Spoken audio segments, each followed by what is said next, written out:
track 1 and 2 kind of sweeping outward, and 3 and 4 narrowing down, which can be the calamity corner here. But as we're starting to look at some action on track, this is one of my favorite dirt tracks, Austin, and it makes for multi-group racing. These 205 sprints will be pretty much wide open around this place.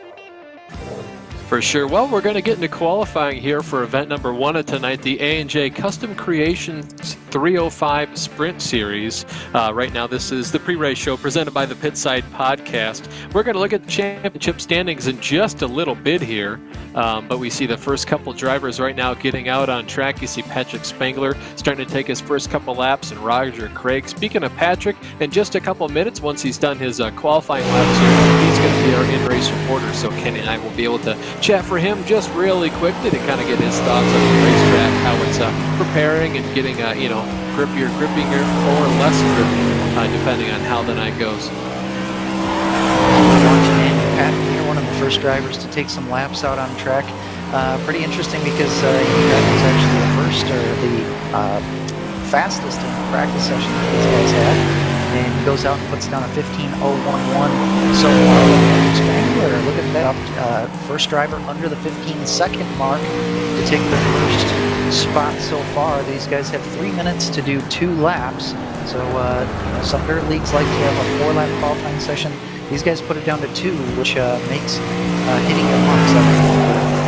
Yeah, for sure, Kenny. What driver is hitting a lot of his marks right now? You mentioned Andy Patton in the 15.011 fastest in practice. Sometimes, often, the track is the grippiest, at the beginning of practice. Then it gets slicker and slicker. So being the fastest in practice usually just means you made one of the fastest laps first out of everyone else. But Jeff Floro goes to the top of the charts, another fast driver out there. Blake Chapman, Randy Shreves now making a couple hot laps, doing his qualifying at the moment. Randy's been really fast in these cars. He for sure has, and Blake Chapman, another one of those guys up. He's in 3rd spot. Randy Shreves, Nick Vickery, Joe Canellis. These guys are guys that we've seen up front quite often. But Austin, I think you've caught up with our in-race reporter here, who's finished his qualifying laps. Certainly have. Hey, Patrick, Austin up in the booth. You got a copy? Here, you're loud and clear. Fantastic. Well, you went out there. So far, you're P2 on the board provisionally in terms of that. How's the track feeling? It's pretty tacky right now. The 305 is just all about keeping it straight as you can and keeping your momentum up. Just try to get as close as you can to the wall down here with keeping it straight. Now, Patrick, how do you expect this track to wear out as the night goes on? Now, granted, these are the least powerful cars we'll have tonight. Do you think this track will still slick up as we get through this event? I think it'll slick up. I don't think it'll go all the way out to the wall like it does on the 360s and some of the more powerful cars, just because different lines come in with these low power cars, like the cut down line, and just being able to throttle it through the bottom and where it's slicked off, just because they don't have enough power to power up around the wall and still equal the speed that the bottom lane has. Well, that was Patrick Spangler, our in-race reporter for tonight. Patrick, thank you so much for joining us and talking us through the track guide here. Kenny, we're going to get into our heat number 1 starting order. Starting on pole for this is Austin Marlett. Starting second is going to be Chris Schaefer. Starting in 3rd place is going to be Randy Shreves. And Jeff Floro lines up 4th. 5th place belongs to Steven Bixler. 6th place is Carter Jamieson. And rounding out the field here will be Mike Cranmer in 7th spot. And remember, top 4 will advance directly to the feature here. Yeah, interesting number of the number 4 in this event. The invert the top 4 in qualifying. So you saw Jeff Floro, of course, qualify on the pole. He had the fastest lap in our qualifying session, and then he goes and lines up 4th. You say, well, why is that? He had the fastest lap. There's an inversion just to kind of liven up things in this first heat presented by the Super Dirt Car Series. So, Kenny, as we get these guys pacing for the first couple laps here, you think the inside line or outside line is going to be the fastest? I'm going to guess the inside line. I mean, just the shortest way around the track, and the bottom line has a decent amount of grip so far in these cars. I think it's going to trump over the momentum from the top side. But I think passing's going to be pretty decently difficult here with these cars being so even. But we got one more pace lap here. 8 laps in the heats tonight. with again 4 transferring directly into the A main. The rest will go into B and or C mains. And there's no cautions in these heats either, so if these guys wreck, they kind of just have to deal with it and get back going again. Yeah, Kenny, like you mentioned, super important. You at least hit all the marks you can, so even if you don't make it through to the feature event right away, you can at least be in a pretty good position to line up well for your last chance qualifiers here, just to make sure that you don't have to pass too many cars to even make the show to finish well enough here. You can start on pole in this race, and of course, each and every heat we have is one more position as the driver who is the first one to not make the field occupied. But our Steve King Foundation pace truck pulls down pit road, and Austin puts his foot on the loud pedal. That's Marlo with a huge advantage as they charge down into turn 1. Second driver in place is going to be Randy Schwartz with a single foul. It's a hornet's nest to go back to the field fighting for third place. First and second place really got a good jump, and that's a really perfect start for them as they can focus ahead and not really worry about the group behind them. Again, are all together as the wreckage of one that might that'll probably take them out of contention unless these guys up here tangle amongst themselves in the final transfer spot as these guys actually appear to be catching the second place driver ever so slowly. He's in second, and Chris Schaefer is settling in third. Yeah, they certainly are catching up so slightly each lap. I'm not really too sure if if I'm Randy right now, I'm necessarily worried because of course you do have the clean air. He's just loving this side-by-side action. The two drivers of Schaefer and Floro. Obviously, Floro, the driver that qualified on pole provisionally, so you see right now he is the fastest with single car pace, but he's kind of slowed down, especially in the accident corners. He can't put our car out of it as long as he can. Just make it out of the corners as much as he'd like to in corners. Down there by Schaefer, but clean racing, just aggressive racing. Finally, Flora is clear into that first run. The lead is kind of closed up with Shreves gaining on Austin Martin. He's been 2 laps of work on here. He's got quite a gap back to third and over, so he can possibly experiment with some different lines here. He's got to come around and take the white flag. But I'm interested to see how much Floro can maybe take that gap. Yeah, I'm really interested to see that myself right now as these drivers come across and take the white flag. That means 1 lap to go. You see Shreves stopping. To see how much ground he can make up. Looks like there isn't going to be enough ground to make up though, because Austin Marlin is going to start finish line to take the win here in the checkered flag in heat number 1. So our top 4 drivers advancing are Marlin, Shreves, Floro, and Schaefer. Yeah, the first driver out was Steven Bixler, who was only about a half a second or so behind that 4th place. And then Carter Jamieson and Mike Cranmer, they did not advance as well. They were the 2 that wrecked early on. But we'll move on to heat number 2 with another 7-car field. Yeah, heat number 2, of course, presented by Pep Partners. We'll go ahead and get you guys the grid here for heat number 2. Starting on pole is Brendan Lacey. Starting in second is Connor Ross. Starting third is Nick Vickery. And the 4th driver to start the race here is going to be Patrick Spengler, our in-race reporter. 5th place goes to Gary Taylor. 6th, next to him will be Bob Curtis and Nicholas Schell, the final driver in this heat race number 2. Kenny, we saw a lot of great racing in that last heat. Certainly 2 or 3 different battles all going on simultaneously. Do you think the inside lane or outside lane is the best based on what we saw? Well, Jeff Floro was able to finally make that inside line work to get that 3rd place away. It took time. I mean, these cars are so even. It's a fixed setup league. And these guys are not really off the throttle hardly at all in these 305 sprints. So that makes it so there's not really much loss of speeds. So it makes for a challenge to get passes done. What you could see if there's space for it is you may actually see kind of an over-under, especially in turn 3 and 4. You'll see a driver enter in up high and then cut down low and get underneath and try to set up for maybe a slider going into turn 1 and 2. Haven't quite seen that yet, but like I did see, I believe that was Shreves looking to make that move at the end of heat race number 1. He kind of just ran out of time. Yeah, Shreves was looking to the outside of Marlin, especially as they went down into turns 3 and 4. He couldn't just get the car to cut like he wanted to, but of course, Marlett running that very inside line, so there isn't a whole lot of room to do the under. But the Steve King Foundation pace truck pulls down pit road to relinquish control over the field to our pole sitter in this race, who is going to be Brendan Lacey. Lacey puts his foot on the loud pedal. Super close start by the entire field this time. Not a huge gap, but it's contested as they head down to turn 1. As they head down to turns 3 and 4. Yeah, this start was a lot more competitive. Has not gotten away from the pack here. But Lacey does hold side by side between Ross and Victory. It's fastest qualifier this week. Just trying to pick which lane is going to be the fastest here. He's going up the high line. Looks like he may prevail here. He's going to rip the higher line in turn 1 and 2. Kyle Ross is here in the second, starting to chop down that Lacey has in the lead. We're side by side for third and fourth, and then a little bit of gap.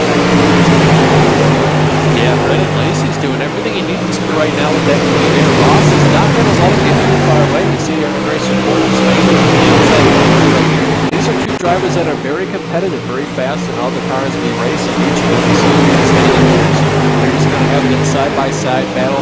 Spangler finally uses as much track up as he wants, but I really suspect he's going to keep his car in that high line and try to chase down Ross and Lacey in front of him. You can see him get really, really close to Ross there. He's going to try and dive in that corner charge the center.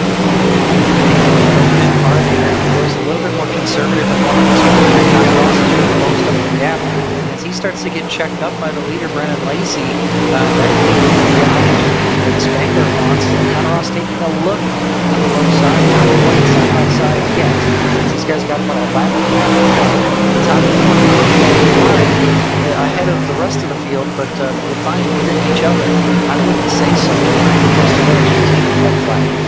Yeah, certainly can. I feel like right now, fifth on back, kind of guaranteed to finish fifth on back. Makes a mistake here in the last two corners, but they just went by to take white flag. It looks like Brendan Lacey is going to take a checkered flag here in the second heat. So first four drivers advancing are Lacey, Ross, Spangler, and then Vickery rounds out the top four. Nicholas Schell ended up gaining 2 spots. He got up to the 5th place at the end of the second heat. Gary Taylor ends up 6th, and Bob Curtis in 7th. So we've seen the pole sitter prevail twice in a row to start the heat so far, even though they haven't been the fastest qualifier in their heat. That's right, Kenny. But as we look at your starting order for heat number 3, presented by the World of Sports podcast, John Raynor Jr. starts on pole, followed by Bob Everston, the second, starting in second. Joe Canales lines up third, with Blake Chapman lining up fourth. 5th place belongs to Mike Shaughnessy. 6th place is Roger Craig, and 7th place is Dalton Sargent.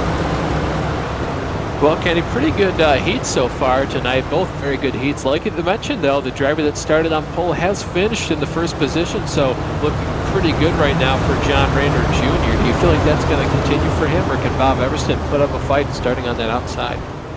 Well, I feel like at least one of these heats would have a winner that's not going to be the pole sitter. Another one car I want to watch out for, though, going into this third heat is... was that Roger Craig, actually, in 6th place, I believe it is. He practiced a lot better than he qualified, so I'm thinking he might have some speed to be able to at least gain a few spots, maybe snag that last transfer spot in 4th. Yeah, we've seen Craig in the last couple of weeks really improve his performance, and he's been one of the drivers kind of knocking on the door of the podium positions in each and every one of his heats. Unfortunately for him, though, more times than not, it seems like he just catches a little bit of bad luck right at the very end, and then is, of course, forced to go into the last chance qualifier. But we'll see if that happens again today. I'm sure he'd like to make the feature event right off the bat as we ride on the back of John Raynor Jr. Now looking at the rear end of the Steve King Foundation pace truck, who's going to make the hard left turn down pit road to give the command of the field over to John Raynor Jr., who puts his foot on the loud pedal almost immediately. Very, very close between the two drivers who right now contest each other as they head down into turn 1 and 2. You see John just kind of let the car go all the way up, almost a little bit of a slide job, but hold on. That's Bob Everston on the high side doing really good to try to stay even with him, force him down on the inside. You can see that's John Raynor getting really, really loose on the inside as he's pinching his car down there. basically forced by Bob Everson, who still remains on the outside. And now it looks like Blake Chapman is going to be on the outside of John Rayner Jr. trying to make up a position for himself. Yeah, oh, we have a wreck in the back of the field there. That's Mike Shaughnessy and Dalton Sargent. They have both flipped over and they have exited out of their session. So those two drivers will kind of be down and out of it here. So really only one driver that's out here racing will not transfer, as Bob Everson is taking the lead. We're taking a look at the replay right now. Dustin Sargent, they got kind of 3 wide out of 3 and 4, and this corner narrows up on the exit, and there was just not enough space for those 3 sprint cars. They all came together and all crashed together. But looking up ahead at the lead, it's Bob Everson who's in the lead, and he's keeping that low line open for Blake Chapman, who's settled into second place. But so far, Everson holding on here, and the pole sitter of this heat, John Rayner. Oh, and he's wrecked into turn 1. Rayner and... oh, yeah, hard into the outside wall. That's Rayner, and I can't tell who... Yeah, Canellis. Yeah, good eye there, Kenny. This is a replay of just what happened. As we catch back up to the live, you can see Bob Everson kind of, as Kenny said, giving Blake the inside line here. Looks like we are either going to go live or get a replay of the wreck that we just mentioned. This looks like to be a replay of the stuff. Oh, you can see the 2 drivers wrecking in the background right there in that replay. You see Everson still on the outside. Now he's gone back down to the inside as we go back live here in just a quick second. You see Blake Chapman pulling a slide job on him. This is Blake now when he finally gets to the outside line. Yeah, so Blake ended up, he took the lead, but then Everson got back around him, and he ended up taking the victory in that heat with Blake Chapman in second. Roger Craig gained 3 spots and ended up finishing third. And then John Rayner, who had his problems, but ended up grabbing the final transfer spot. So the last 3 drivers that unfortunately have to go to the last chance qualifier are going to be Sargent, Shaughnessy, and Shell. As we look at now our lineup order for heat number 4, presented by Mar Farm Management. Randy Post lines up on pole, followed by Chris Forsyth in second. Third place is Donovan Ross, and starting 4th is Andy Patton. 5th and 6th belong to Jeffrey Kemper and Nathan Aldrich, so this heat is 1 driver short of the others. Only 2 will have to go to the consolation races. How good news is that, Kenny, to know that there's 1 less driver that doesn't have to go to the last chance qualifier if you're in this race compared to the others? Yeah, I mean, it's something that honestly I wouldn't think a whole lot about. There is 1 less driver you have to compete against, but if you think about it, if you only made it to the last heat, that means that you're going to have the worst starting position out of all the finishers in the other heats. So I guess I'm not a glass half full kind of guy in that situation, but yeah, at least you don't have to think about a 7th driver, and you really only have to beat 2 drivers to at least transfer right on into the big show. For sure. I mean, I'm not going to say it's optimistic, but definitely not pessimistic the way you kind of, you had me down, then you brought me right back up again. So good job there, Kenny. But right now we ride along with Jeffrey Kemper starting in 5th place. So obviously, like you mentioned there, Kenny, really only have to beat out at least 2 other drivers to make the feature here tonight and completely avoid the last chance qualifier. But your Steve King Foundation pace truck is going to lead the field around through turns 3 and 4 one final time before he makes the hard left turn down pit road and gives command of the field over to Randy Post. Hopefully he can make it at least 3 out of 4 for the drivers starting on pole to win their heat races today. Randy's going to be real cautious to let the pace truck leave the track and then finally put his foot on the loud pedal. Huge jump for him. He and the 3rd place car of Donovan Ross now straight up into 1st and 2nd place. Yeah, I believe that was Chris Forsyth. Had a very poor start, just slow on the gun there to get going. So now it's Donovan Ross is into 2nd. Randy Post has cleared into 3rd. Those guys have kind of scampered away, and then side by side between Forsyth and Kemper for 3rd and 4th, and pretty close behind them is Andy Patton and Nathan Aldrich. And I would keep my eye on Patton. He's the fastest qualified driver in this field, and here he goes trying to make a move for that final transfer spot. I would not be surprised if he had a few spots to gain here before this one's over. Yeah, certainly you see Patton on the outside, trying to work around the outside of Kemper right there, who currently resides in 5th place. We'll see how much he can continue to do right here as long as Forsyth in front of him kind of gets out of his line. Right now we see Patton using that high line, take advantage of it, forcing the driver to his inside down there to try and pitch him off more. It looks like he is going to have the outside line, at least until he gets up to Forsyth. We'll see if Forsyth takes that line away. That is one thing you want to do on a dirt track. If you notice the guy behind you is catching him, just start running his line. He has to then move his line, or at least do something different to what he's been doing to catch you in order to pass you. So that's a great thing you can do. We're on lap 6 out of 8 so far. Yeah, Randy Post has done a great job. He has checked out away from the rest of this field, and it looks like Donovan Ross has kind of lost his advantage over Chris Forsyth. Forsyth, again, he had that poor start, but has recovered, and now playing on offense here as Andy Patton behind him is now on the bottom lane and being attacked by Nathan Aldrich, who's coming back at him. So none of these drivers, except for the leader, really, have been able to kind of pull away from their competition. They can make a pass, but as we take the white flag here, nothing is really set in stone. Yeah, for sure. And even if you're Jeff Kemper right now, you have to imagine if anyone gets into it with another driver in front of you, you can easily, advance 1 or 2 spots and then make the show just based on finishing. But it's going to be Randy Post who takes a checkered flag here in heat number 4. The next 3 drivers to advance right on into the feature event are going to be Ross, Forsyth, and then Patton. And the rest of the finishing order in that final heat is filled by Nathan Aldrich and Jeffrey Kemper. That was a pretty darn even heat there. Randy Post ran away with it, but the rest of the drivers pretty even Steven there as we head to the B main. And it looks like we have 11 drivers in and 8 will advance to the feature. So we will have 3 drivers that will go home. Very unfortunate, though, but we'll go ahead and get through the starting order here of the B-Main event. The B-Main, of course, presented by Chip Bangers Racing. Steven Bixler starts on pole, followed by Nick Schell, who starts second. Joe Canella starts in third, with Nathan Aldrich starting in fourth. Carter Jamieson is going to round out your top 5, and Gary Taylor starts in the 6th position. Kenny? Dustin Sargent will start in 7th. Next to him will be Jeffrey Kemper. Mike Cranmer will be in 9th, and rounding out the top 10 will be Bob Curtis. And tail end of the field will be Mike Shaughnessy. A couple of these drivers, we really didn't get to see them showcase their talents in their heats because they had early crashes like Cranmer and Shaughnessy. So it'll be interesting to see if these guys can get through the field at least just enough to make it into the main event.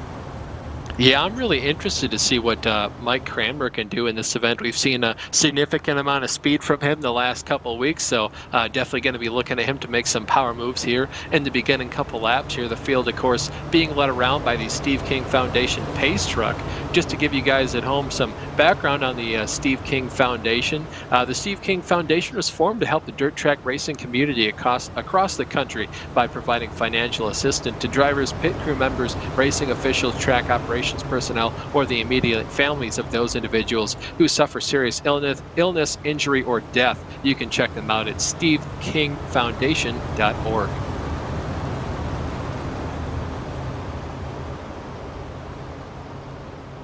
Well, Kenny, we're going to see that Steve King Foundation pace truck make the hard left turn down pit road and give the field over to a pole sitter of Steven Bixler, who finally puts his foot on the loud pedal, leads these cars down to the turn 1. Not a great jump from him. You can see that's going to be Nicholas Schell on his outside. It looks like Schell's going to have the advantage here as they head down through turns 1 and 2 and down the backstretch. And right now, that's Schell and Aldrich almost clear into first and second, forcing our pole sitter Steven Bixler to the inside.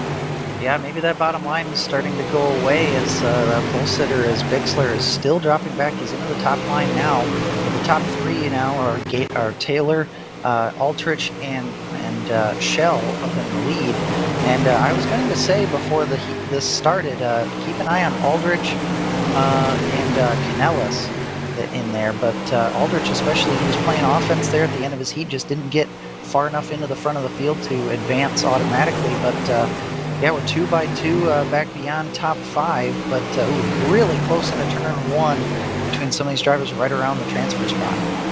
Yeah, for sure, Kenny. Just to touch on what we said. Oh, huge crash behind him. That's Carter Jamieson, and it looks like Bob Curtis involved as they go flipping down the backstretch. Both those drivers are going to tow to make sure they don't destroy the races of anyone else with their cars just laying sideways out there on the track. But unfortunately, both those drivers having to tow, so they're unfortunately basically eliminated from competition tonight. Bob Curtis, of course, started in the 10th position, finishes 11th, and Carter Jamieson, tough break for him. He started in the 5th position and just, by virtue of starting on the inside line, just, basically fell like a rock. And if you look at our first 3 drivers, Schell, Aldrich, and Taylor, they all started on the outside in second, fourth, and sixth, respectively. You look at someone like our pole sitter, Steven Bixler. He started on pole, like I mentioned. He's right now running in the fourth position. That's just as soon as he could slot back up into the outside line. And right now, he looks like he's the cork in the bottle for the next couple drivers behind him of Canales, the driver you told us to let out for Kenny, and Kemper.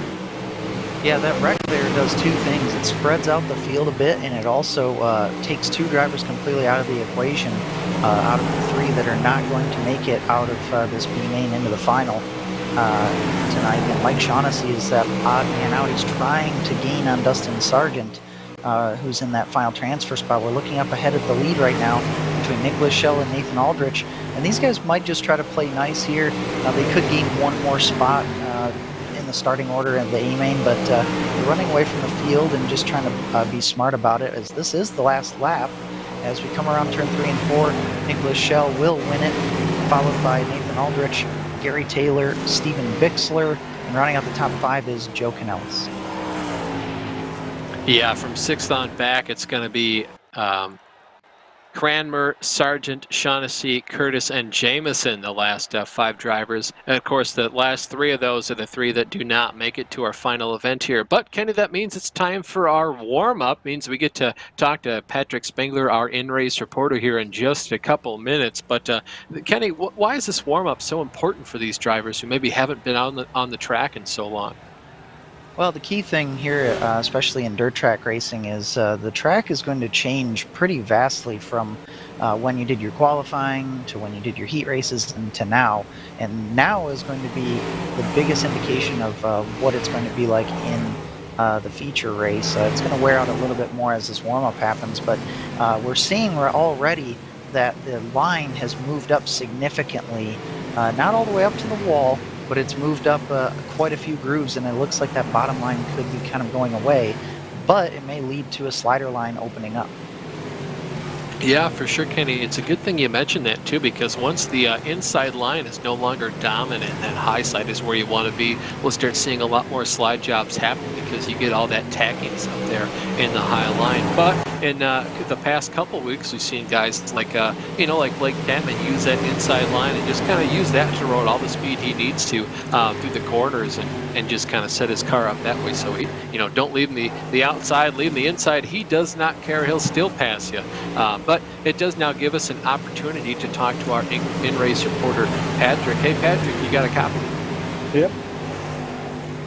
Well, you were one of the drivers out there in the earlier heat sessions. Of course, were you watching along with us, kind of figuring out where the line was and where you want to be on these restarts?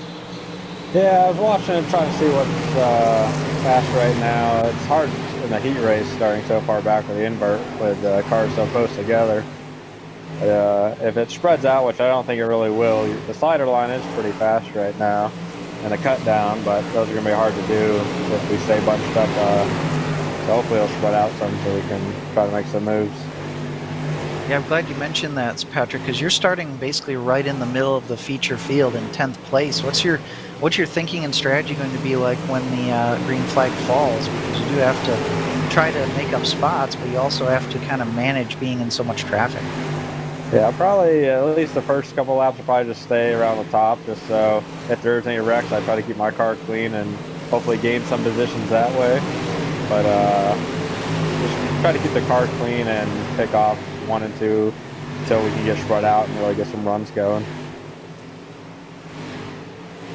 Another question I have too, Patrick, as we see some of these drivers in the starts and restarts, it looks like you want to be on the high side. If you do, unfortunately, be forced to start on the inside, is there anything you can do to kind of move up there a little bit faster than you would normally be able to, or you kind of just, a sitting duck? Kind of a sitting duck until a spot opens up where you can fit your car in and not make contact with other guys. There's no really secret to how to get in there, though, especially in the 305s. For sure. Well, Patrick, thank you so much for your time. And being our in-race reporter right now, Kenny, we'll get to your starting lineup for the overall feature tonight here in the 305 sprints. Starting on pole is Austin Marlett, who won his heat. Brendan Lacey won his heat as well. Bob Evertson starts in third, and Randy Post is going to start in fourth. Randy Shreves starts in fifth, and Connor Ross is going to start to his outside in sixth. Blake Chapman starts seventh, with Donovan Ross starting in eighth. Jeff Floro starts ninth, and Patrick Spengler starts to his outside in 10th. The boss man, Roger Craig, starts in 11th, and Chris Forsyth starts in 12th. Another Chris is in 13th. That's Chris Schaefer. Starting next to him will be Nicholas Vickery in 14th. John Rayner Jr. will be in 15th, and starting next to him will be Andy Patton. 17th will be Nicholas Schell. He will start next to Nathan Aldrich. Gary Taylor and Steven Bixler will round out the top 20. 21st is filled by Joe Canellis, and next to him will be Jeffrey Kemper. And the final two drivers are Mike Cranmer and Dalton Sargent. So a 24-car field tonight, 20-lap feature here. Caution laps will not count, but there will be cautions if needed. And I want to note that our points leader, Randy Shreves, a decently deep starting spot for him in 5th place, and the guy behind him in the points, Blake Chapman, starting even further back in 7th. Who do you have your eye on here, Austin, as we get this thing started? Honestly, I'm going to keep my eye focused, at least one of them, on Blake Chapman. We've seen him be so strong in these races before, so you can never really count him out. He's had to come through a lot of adversity in some of the past weeks and still come home with the win, or at least a podium, so I've for sure got my eye on him. Who are you looking out for, Kenny? I'm definitely watching the two Randys. I think Randy Post was very, very strong in his heat race, and he won the 4th heat. And then Randy Shreves is, again, he's strong and consistent every single week. And but he is going to start on the bottom side, so I think that's going to be a disadvantage to him, and both him and Blake Chapman. We'll have to keep an eye on them. But a lot can happen in these 20 laps, and as we come to green, we'll see how it unfolds. For sure. We'll see how it unfolds in just a couple seconds here on the Virtual Grip Network and Coast to Coast Racing Networks, as the Steve King Foundation pace truck is about to make the hard left turn down pit road, and we get this race underway as Austin Marlett leads the field to green, puts his foot on the loud pedal. Looks like he's going to be almost clear, not quite a superstar from the driver on the outside, Brendan Lacey. He is going to give the outside to Austin if he wants to go all the way up there and take it. Marlett not going to do it yet. We'll see if he pulls some slider in turns 3 and 4. No, looks like he's going to keep it down on the bottom. Yeah, I'm a little bit surprised, but I think he's trying to not be too aggressive. But he's not quite clear because he has to slow down so much on corner entry. But look at these guys, 2 by 2 for the first 3 rows. And these guys are really fanning out, using up the whole track. Oh, a little bit of contact. Ooh, the 56 car, that was Randy Shreves. They had a little bit of wheel-to-wheel contact, but they got away with it, and they'll keep driving here. But it looks like Brendan Lacey has found himself in the lead from running up at the top. Yeah, that was Randy Shreves, our championship leader, making contact with the 035 car of Connor Ross. And Shreves very lucky to retain control of that car and keep her straight. And of course, the driver behind him doing a fantastic job, just barely lifted to make sure that Randy can keep that car underneath him. He's unfortunately further down in the field. They're wrecking though in the front stretch. Randy's still making contact, but fortunately for him, able to barely escape. It looks like Randy Post was one of the drivers involved in that accident. We'll get you some replays, though, to see the exact cause for caution in just one quick second. But how about that from Randy Shreves? 2 very close calls. Yeah, for sure. And, you know, the one thing is the bottom line is, we're looking at a replay here, the bottom line is a disadvantage, but the top line is the more dangerous line when it comes to these wrecks, because you run out of options of where to go. And these cars, again, they have a hard time stopping. And but the guys on the bottom at least have an out. They can at least try to go further down the track, point their car downwards, which they're kind of normally doing that anyway. Jeff Floro, another fast driver, as we're looking at the replay, was involved. But that all started from contact between Randy Post. I think he got kind of shoved up into the wall, or Connor Ross actually got shoved up by Randy Post, and they just again ran out of room in turn 3 and 4, and the track's so narrow it just became a parking lot. Yeah, that's right. It really just narrows up at the end of turns 3 and 4, and you know, you can't go from 3 wide into 2 wide without someone either having a huge run or lifting out of the throttle. So those 3 drivers just kind of collided there on the exit of the corner.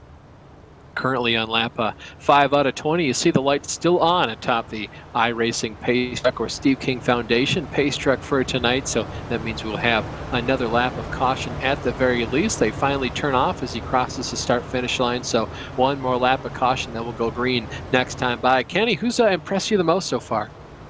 Well, Brennan Lacey, well, kind of unsurprisingly, he did start in second, which was a really good spot to be in, took that lead over. But Connor Ross is already up 3 spots, 6th to 3rd. And Patrick Spangler, our in-race reporter, up 10th to 7th. He was able to get past that calamity. But, you know, a little bit of attrition already in this race. And already, I believe it's 4 drivers are completely out. Roger Craig, Randy Post, Andy Patton, and Gary Taylor as we're going green. Yeah, for sure. You see Lacey with a huge start as he's uncontested by about 3 or 4 car lengths of the rest of the field. You see Austin Marlett, the first driver to chase him, still using that bottom lane to his advantage to see if he can make any kind of run up.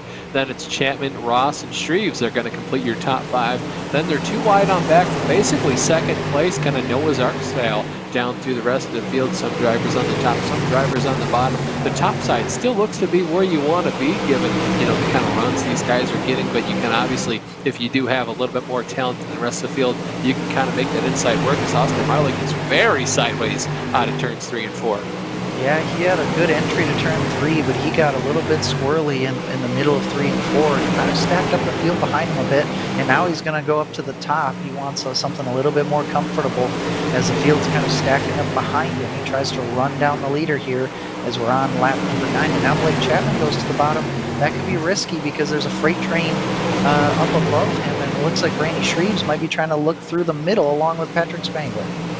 Very true, but if there is any driver that can make the bottom work, there is none that can do it, just like Blake Chapman. We've seen him take the victory here a couple times using that inside line, but Randy Shreves trying to poke it up the middle, make it 3 wide, force Chapman, and pitch him down even harder than he would normally be if it were just 2 wide. But right now, leader is still Brandon Lacey, followed by Marlett, then Chapman racing Shreves for that 3rd position. You see Chapman now all the way to the inside of our leader, Brendan Lacey, doing a fantastic job on the inside as we have another caution. Ooh, I don't think Chapman will take the lead there. I think Lacey still had the lead at the end of the last lap. We'll take a look at the replay here. Steven Bixler, we're looking at it again.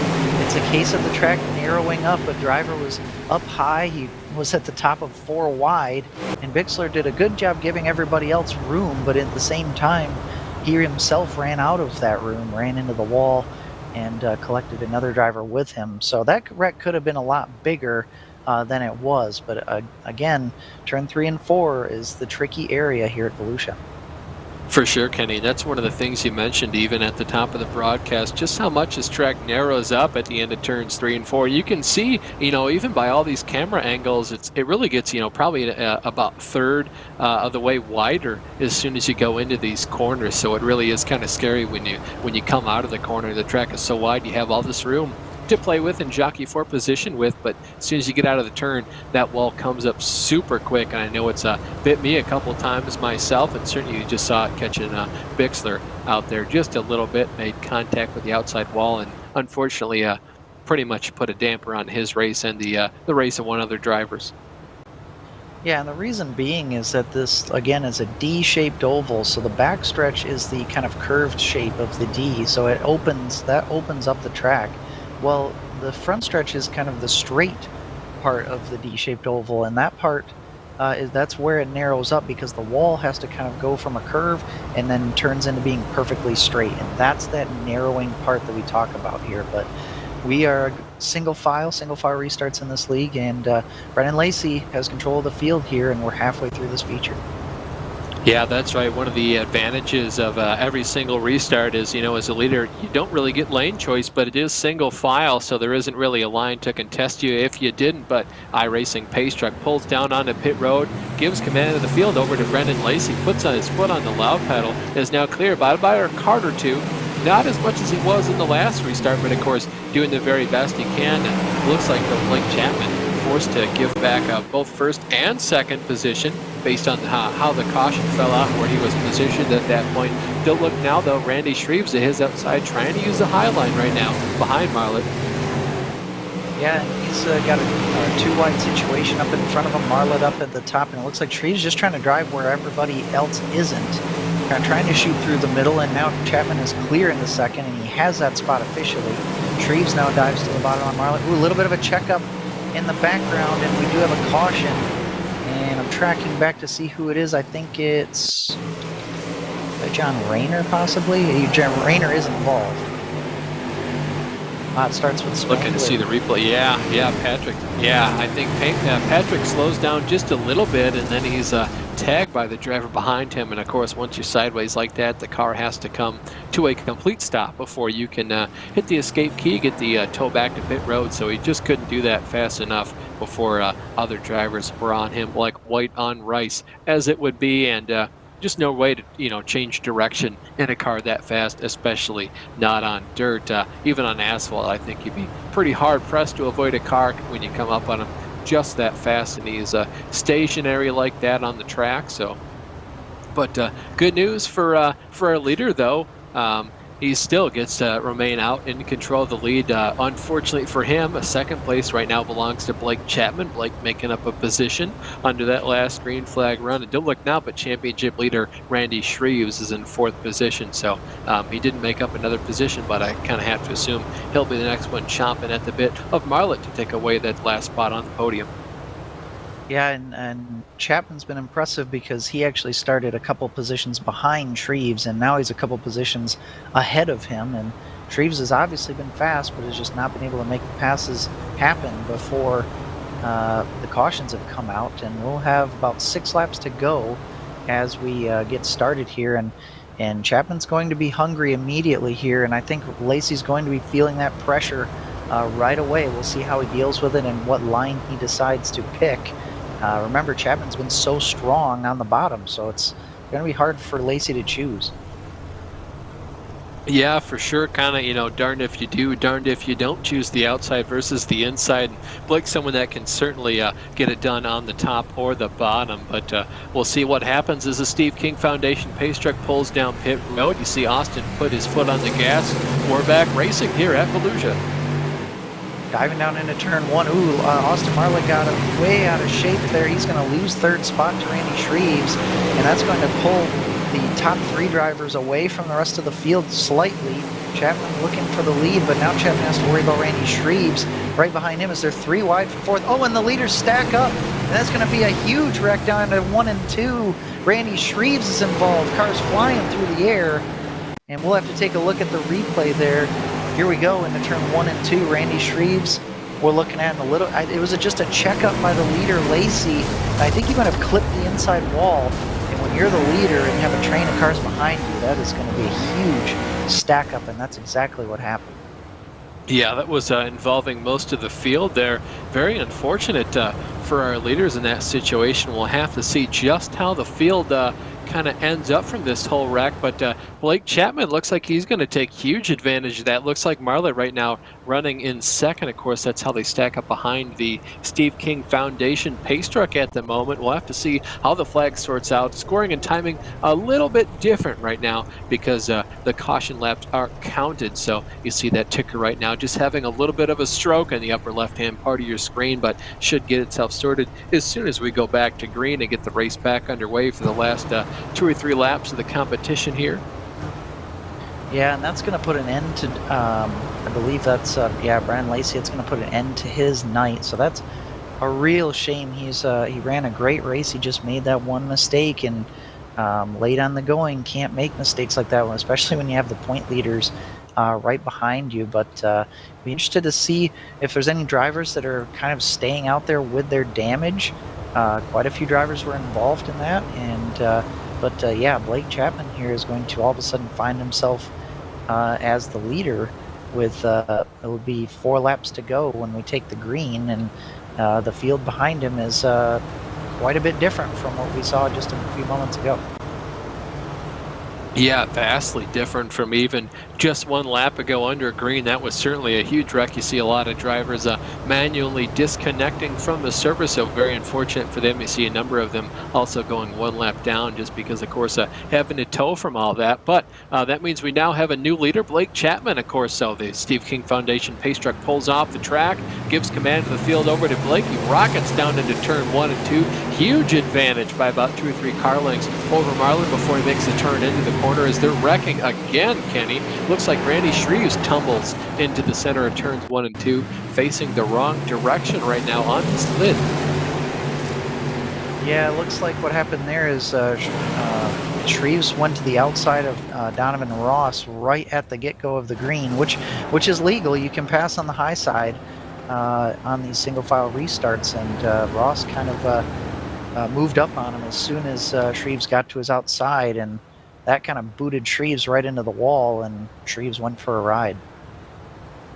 Yeah, I don't quite know if Ross knew he was there at the time, but again, like you mentioned, Kenny kind of just forced him up into the wall. So still, though, your order right now is Chapman, Marlett, Ross, Schaefer, and Sargent. That's your top 5. Completing the top 5 from 6th on back is going to be Aldrich, Flero, Evertson, Ross, and Shreve. So Shreve's still able to be in control of that 10th position for the moment, but I feel like as soon as we go back green, he'll drop a lot further down and of course advance Cranmer up into the 10th position.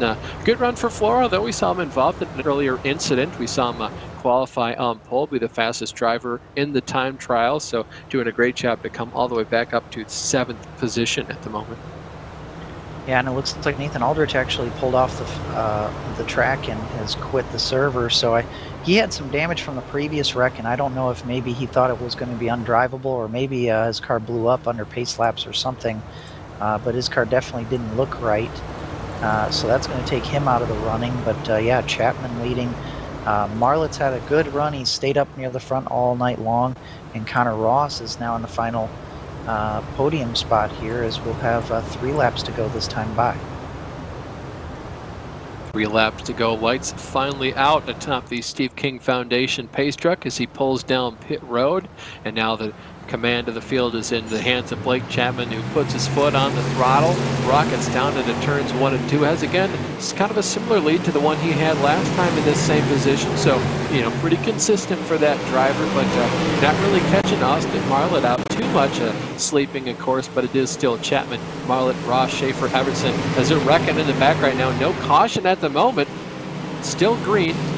Yeah, these cars are tied together. It was Dustin Sargent along with Jeff Flaro. They hooked together, and they were stuck together, basically stopped in the middle of the track, and it looked like they were able to keep going, but then I think Patrick Spangler got involved in that as he passed by. We're looking at Patrick Spangler now on the replay. He was one of the final cars to come by. Just got clipped there, and he goes for a ride. And he was just recovering from the wreck he had earlier, and I think there was another car that was involved as well. That was Nicholas Schell, I believe, was in that. So a few drivers taken out in that. I'm surprised the caution didn't come out earlier than it did, to be honest. But we'll have a 2-lap shootout now when we restart yet again. Yeah, great job on the call there, Kenny. What you said is exactly what happened. Those 2 cars kind of got locked together, and as soon as Spangler caught up to them and hit them, they kind of got separated, and then we had no more of a cause for caution up until when Spangler kind of went on his side there. So very unfortunate for Patrick. He had a lot more speed in that car than what he was showing at that latest result, of course, after being involved in that huge wreck that we saw. Took out a big handful of the leaders and several of the cars back on the way through the path, but the lights are still on the top of the Steve King Foundation pace truck, so we'll have at least 1 more lap under caution here as he passes the pit road entrance. Nick Schell, now the latest driver to manually disconnect from the session here. We only have 12 drivers on the lead lap so far, Kenny. Been really a race of attrition so far. Yeah, you know, at the beginning we didn't have that many wrecks, but when we had them, they were quite big, and now in the second half here we've had a few more incidents that have been fewer cars, but you put all that together, and that can make for a lot of attrition, and that's exactly what we've seen here. Some drivers are possibly going to have some really good finishes, though, if they survive this thing. For sure. You know what they say. Cautions breed cautions as the Steve King Foundation pace truck pulls down pit road. We're back racing here. Chapman still out front ahead of Marlin, then Ross, Schaefer, and Everson. All these drivers doing really, really well in their heat races earlier today. A couple of them winning them outright from the pole. And Everson, we saw, actually went around the driver that started on pole to take the win in his heat. As we see the white flag in the air now for Chapman, heads down into turns 1 and 2. What a great job he's done all day. Didn't start on pole, didn't even start near the front. We saw him kind of have to snake his way up to the field, but he's done just that, taking advantage as well of a late race wreck that, of course, took out some of the leaders. And it's Chapman who takes a checkered flag here today. Yeah, Austin Marlett with a really good run in second place, followed by Connor Ross. And then Chris Schaefer up 9 spots, 13th to 4th. Rounding out the top 5, Bob Evertson. And how about Mike Cranmer, 23rd to 6th, barely made the show. Great run for the 70 car. But yeah, Blake Chapman will take a firm hold on this championship, I believe, or at least to really catch up to Randy Shreves with a really good run and with Shreves' struggles.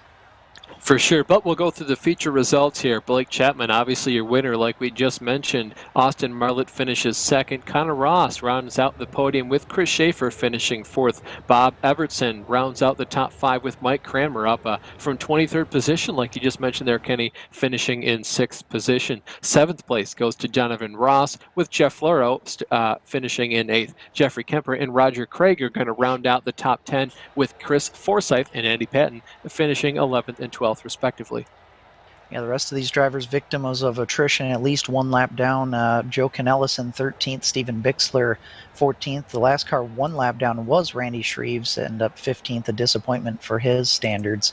And the rest did not finish. John Rayner in 16th, Dustin Sargent in 17th. Gary Taylor is 18th, followed by Nicholas Schell in 19th. 20th is Nathan Aldrich, and the last 4 drivers are Brennan Lacey, Nick Vickery, Patrick Spangler, and Randy Post. Well, without any further ado here, we'll go ahead and interview the top 3 drivers. First on the list, though, the driver that finished first today in your 305 sprint race, Blake Chapman. Blake, what a crazy race there.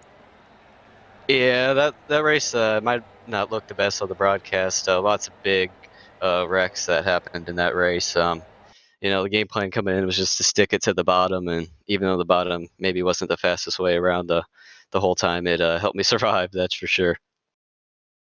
Yeah, for sure. We saw you kind of forced down there, but I know a couple of weeks ago you kind of used the high line no matter what and kind of just marched up through the field. Was there any thought in your mind in terms of, which lane you wanted to use for the last couple laps, or was it kind of just go wherever the car felt the most comfortable with the green-white checkered there? Yeah, at the end there, the bottom was working for me, so I wasn't gonna just give it up or anything, even though the car was a little screwed up and I couldn't enter in the corner and exit out of the corner like I wanted to. But I was just gonna stick it down there, and if I got past, I got past. For sure. Blake, thank you so much for your time. Is there anyone you want to thank for helping you park this number 20 car in victory lane today? Yeah, I gotta thank my parents and grandparents, everybody who watches and supports, everybody down at the Can-Am racing team, Epsilon Sprint Wraps, everybody at Kreitz Sim Racing, and I gotta thank Galen's Popcorn. Use code CART at checkout for 15% off. That's code CART for 15% off your delicious popcorn. So, and I gotta thank you guys for putting this on. For sure. Well, I'll thank you right back for your time here today. I think Kenny is caught up with our second place driver. Yeah, we're down here in the Virtual Grip Virtual Pits with Austin Marlett. And Austin, the night started out great for you. You won your heat race, got to start on pole tonight, and lost a few spots early on, but you managed to keep clawing back up into the top 3. You escaped all the melees there that happened. Talk about your race. What was it like racing up front, and what was it like trying to avoid some of the mishaps that were happening up there? Oh, it felt good. I just tried to keep it clean and consistent and just really try to keep up with these guys. They're fast, especially Blake. When you're keeping up with him, you're doing something right. And yeah, there was a lot of carnage, but, just trying to survive and stay smart. Now talk about racing with those guys like Chapman and Shreves. You know they're kind of in a points battle. You're a little bit further down the points, but obviously you have something to race for too. What is it like racing against kind of the premier drivers in the league here? Oh, it feels good. I feel like it really helps me on speed and just really making consistent laps. But yeah, if they're faster, I always try to see that, and I'll let them by. If they are faster. But if not, I'm gonna race my race. Yeah, and talk about that too. What was it like kind of racing the track? Did you feel like you were strongest on the top side, or was maybe the bottom a little bit stronger at the end? I feel like the bottom was a little bit stronger there in the mid part of the race, and then kind of the mid section came in there right at the end for me. But I was just hanging it out there on the bottom. It was a little slippery there out of the turn, but felt pretty good. But a great run for you tonight, starting first, finishing second. Anybody you want to thank for this run? I'd just like to thank Joe Canellis, my grandparents, my mom, dad, and you guys for broadcasting and this coast to coast guys putting this on. All right, thanks for talking with us. We'll see you in the next one. I thank you guys. That was our second place driver, Austin Marlett, and I believe Austin's caught up with our third place driver, Connor Ross.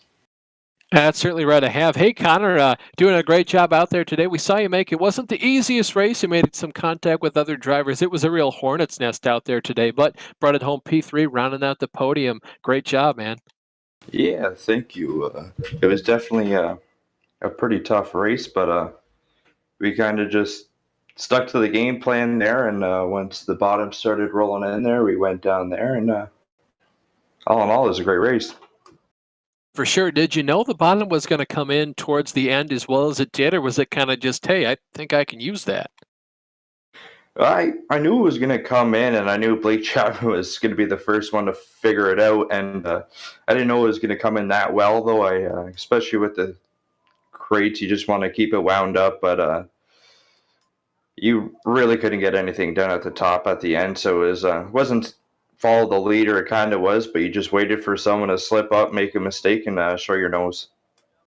Yeah, for sure. Well, yeah, Connor, is there anyone you want to thank for bringing this number 35 car to round out the podium tonight? I got to thank Burger Barn, Petro Plus, Retail Design Group, Pesky Penguins, Gambler Motorsports. I got to thank you guys for putting on the broadcast and doing an amazing job. I got to thank Coast to Coast, and that's about it. Well, thank you so much for your time. Again, Connor, congratulations on the third place finish tonight. Thank you. Have a good night, guys. That was your third place finisher, Connor Ross. We'll take a quick break in the action and come back right in time for the 360 sprint race. We'll be right back.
leader in our industry. The lifetime parts and labor warranty is pretty awesome. Basically, all the parts are covered, the labor and everything. When we say lifetime, we mean lifetime, and it's supported with money-back guarantees. And with that, you're getting all qualified technicians that are going to ensure that this job is done perfectly and operates perfectly throughout the life of the unit. Learn more about our Coolray lifetime parts and labor warranty at Coolray.com. Coolray and Carrier. Turn to the experts.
Welcome back to the Virtual Grip Network and Coast to Coast Racing Network. We're just now getting started for the ABR Setup Shop 360 Sprint Series here on the networks. The pre-race show is presented as always by the Pitside Podcast. We're just about to head into qualifying here. Kenny, that was a fantastic 305 sprint race.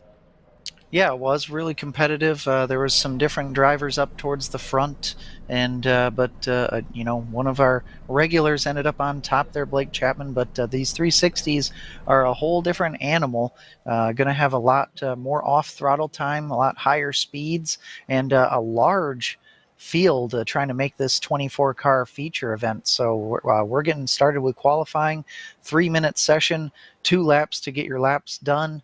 And again, this track's going to wear out a little bit faster with the higher horsepower 360 sprints, as we're watching Jeffrey Kemper, the first car on the racetrack, as these drivers tried to put their laps down. Certainly is. Just to go through and touch on the championship standings very quickly, it's Randy Shreeves, followed by Nick Vickery. The difference between those, just about 49 points between the two of them. And then in third place, it's our in-race reporter, Patrick Spangler, who trails Vickery by about another good almost 60 points or so. So looking for a good points day today. Fourth place in the points is Blake Chapman, an additional 32 points back behind Spangler. And then Kyle Moonen in fifth place, who is about another 50 points back or so from Chapman. But we'll go ahead and look at the qualifying order right here. You see John Hine out there putting in some fast laps. Right now, though, it's Joe Canellis on pole provisionally with a 13.679. Yeah, that's a big-time lap. In our in-race reporter, Patrick Spangler is second at the moment with a 13.687. Some heavy hitters yet to come, though, like Jeff Flaro and Kyle Moonen, he's going to be one to watch for sure as we go through these qualifying efforts. And Nick Schell is on your screen at the moment, running the high line around Volusia, trying to cut down the track just a bit and shorten up the track as much as he can. He puts a time down on the board. And yeah, a few drivers in the 13.6s. And but it looks like so far Joe Canellis is holding on to that pole spot. Yeah, Joe's doing a great job with that fast lap he set. Currently, though, the driver in second place by about 1/100th of a second behind him is our in-race reporter, Patrick Spengler. Patrick, man, how's the track feeling? Feels pretty good right now. I'm actually kind of glad Joe beat me there, so it puts me back a heat race. So that way the track wears a little bit more and gets a little wider. So when you get the invert, you have a little more of the track to work with.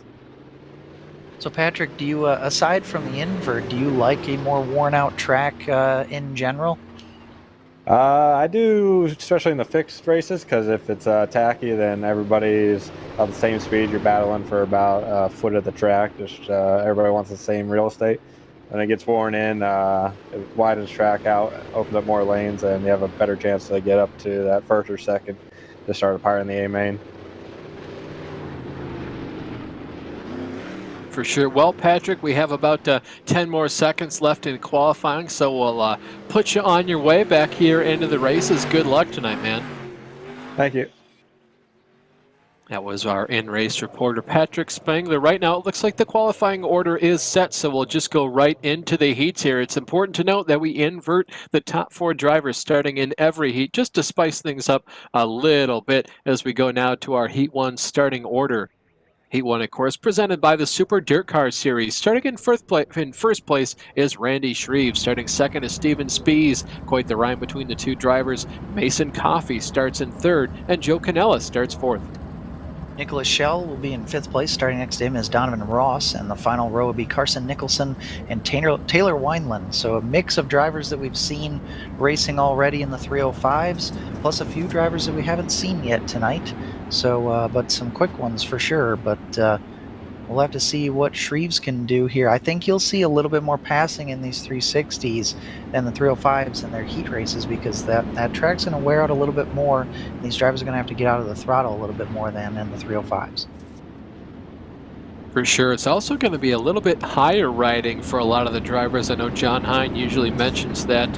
Ran out of time before we were able to ask Patrick where he thinks the line will go and how far up it'll be. But you see the Steve King Foundation pace truck leading these drivers around before he makes the hard left turn into the pits. We're still warming up here. Kenny, based on how the 305 races went, what do you think the 360s are going to do?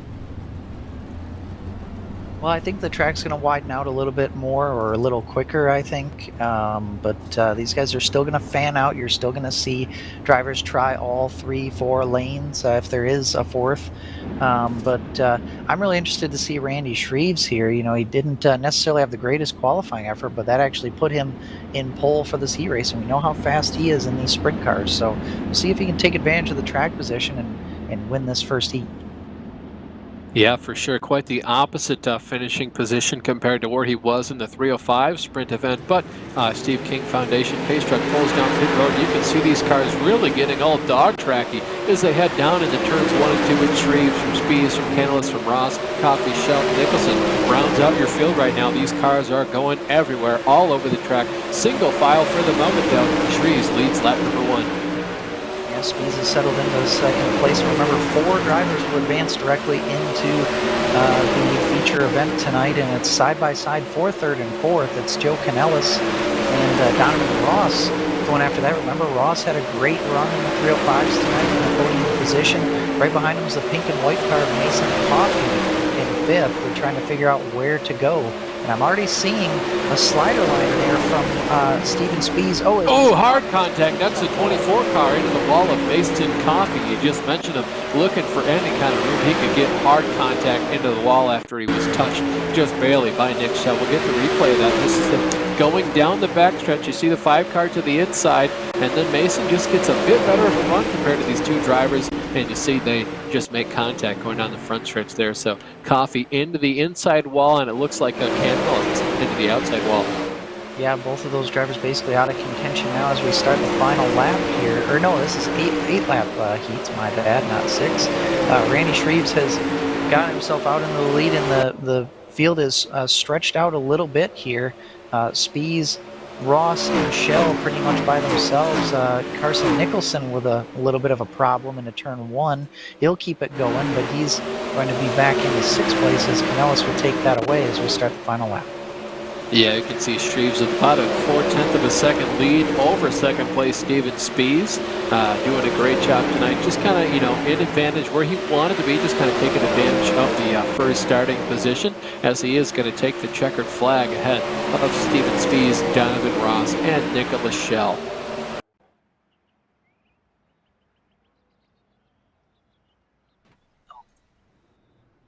Looks like, yeah, so in 5th place will be Canellis, Carson Nicholson in 6th, Mason Coffey in 7th, and looks like Taylor Wineland did not get to start heat race number 1, so hopefully he'll be able to make an appearance in the C or B main.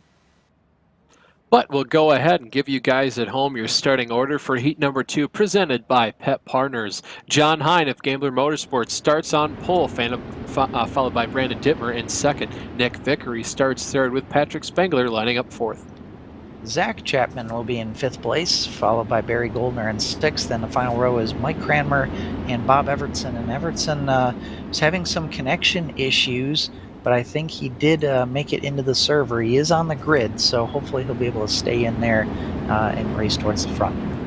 Yeah, unfortunately for him, we are in the world of virtual racing, which means, well, we fortunately don't have to pay for parts of real race cars or have to worry about engines, combusting out of nowhere on a lap-to-lap basis and replacing tires. We do kind of, succumb to certain internet disadvantages, like losing packets or just getting some basic internet outages based on the internet service provider and what they can do. So you kind of chalk that up as a mechanical failure. But fortunately for Bob Evertson, he is able to make the grid right now, pacing along with all the drivers behind that Steve King Foundation pace truck. He's going to pull down pit road here out of turns 3 and 4 and give command of the field over to John Hine, and we'll see what John can do here.